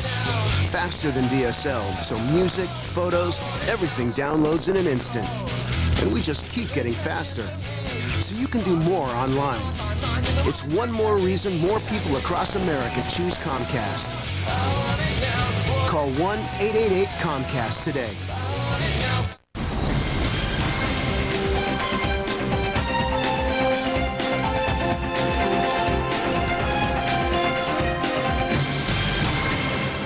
Tonight we welcome a new member of the MSNBC family. Tucker Carlson's much anticipated show, The Situation, debuts tonight at 9 o'clock on MSNBC. Tucker, I guess one door closes and one opens. It's out for Jackson, in for Carlson. Michael Jackson debut night. No, actually, the news gods have smiled upon us. Yeah, we're probably going to touch on Michael Jackson tonight. Actually, I can't What wait. do you make of the jury? Did you get a look at their press conference? I was kind of amazed by it. Well, they seem like ordinary, like pretty reasonable people. I was stunned by the comment one juror made that no normal person would let his or her children go to Michael Jackson's house. I mean, that kind of said it all. I mean, I kept thinking as I was watching them, these people reached the conclusion that the boy in this trial was lying. Well, if he was lying, why was he lying? It's a pretty heavy conclusion to reach. Maybe it's the right one. It doesn't seem like the right one to me. Yeah, do you think it was an Arlen Specter verdict, not proven? They didn't suggest that. I mean, they seem to feel pleased with themselves, unembarrassed. I mean, I think this is one of those verdicts that, 6 months from now, people are going to look back at and cringe. Maybe I'm wrong. Remember the old expression I had it growing up, where there's smoke, there's fire? Does anyone believe there's no problem here with the way he deals with kids? Well, I don't know. I mean, you admit that you invite boys to sleep in your bed, you dangle your month-old son out a 4-story window. I don't know, you have monkeys as you have housekeepers. slumber parties? Yeah, it's odd. I mean, look, yes, I think it's strange, and we've known it's strange for all these years, and it took so long to do anything about it, and now it's over. Weird. Well, I guess the decree was that jury was it's okay to be strange. I guess, or something. It's maybe years before I figure out exactly. Hey, what a great night for you, Tucker. I wish you well. You're my pal. Thanks, Chris. Welcome, by the way, to the club here. And I also think you got a good news night. Anyway, Tucker Carlson, great. The Situation is good tonight. It premieres in 1 hour at 9 Eastern right here on MSNBC. And tomorrow on Hardball, my exclusive interview with Secretary of State Condoleezza Rice. It's a long interview. It's in-depth. It's fabulous. Right now, MSNBC's live coverage of the Jackson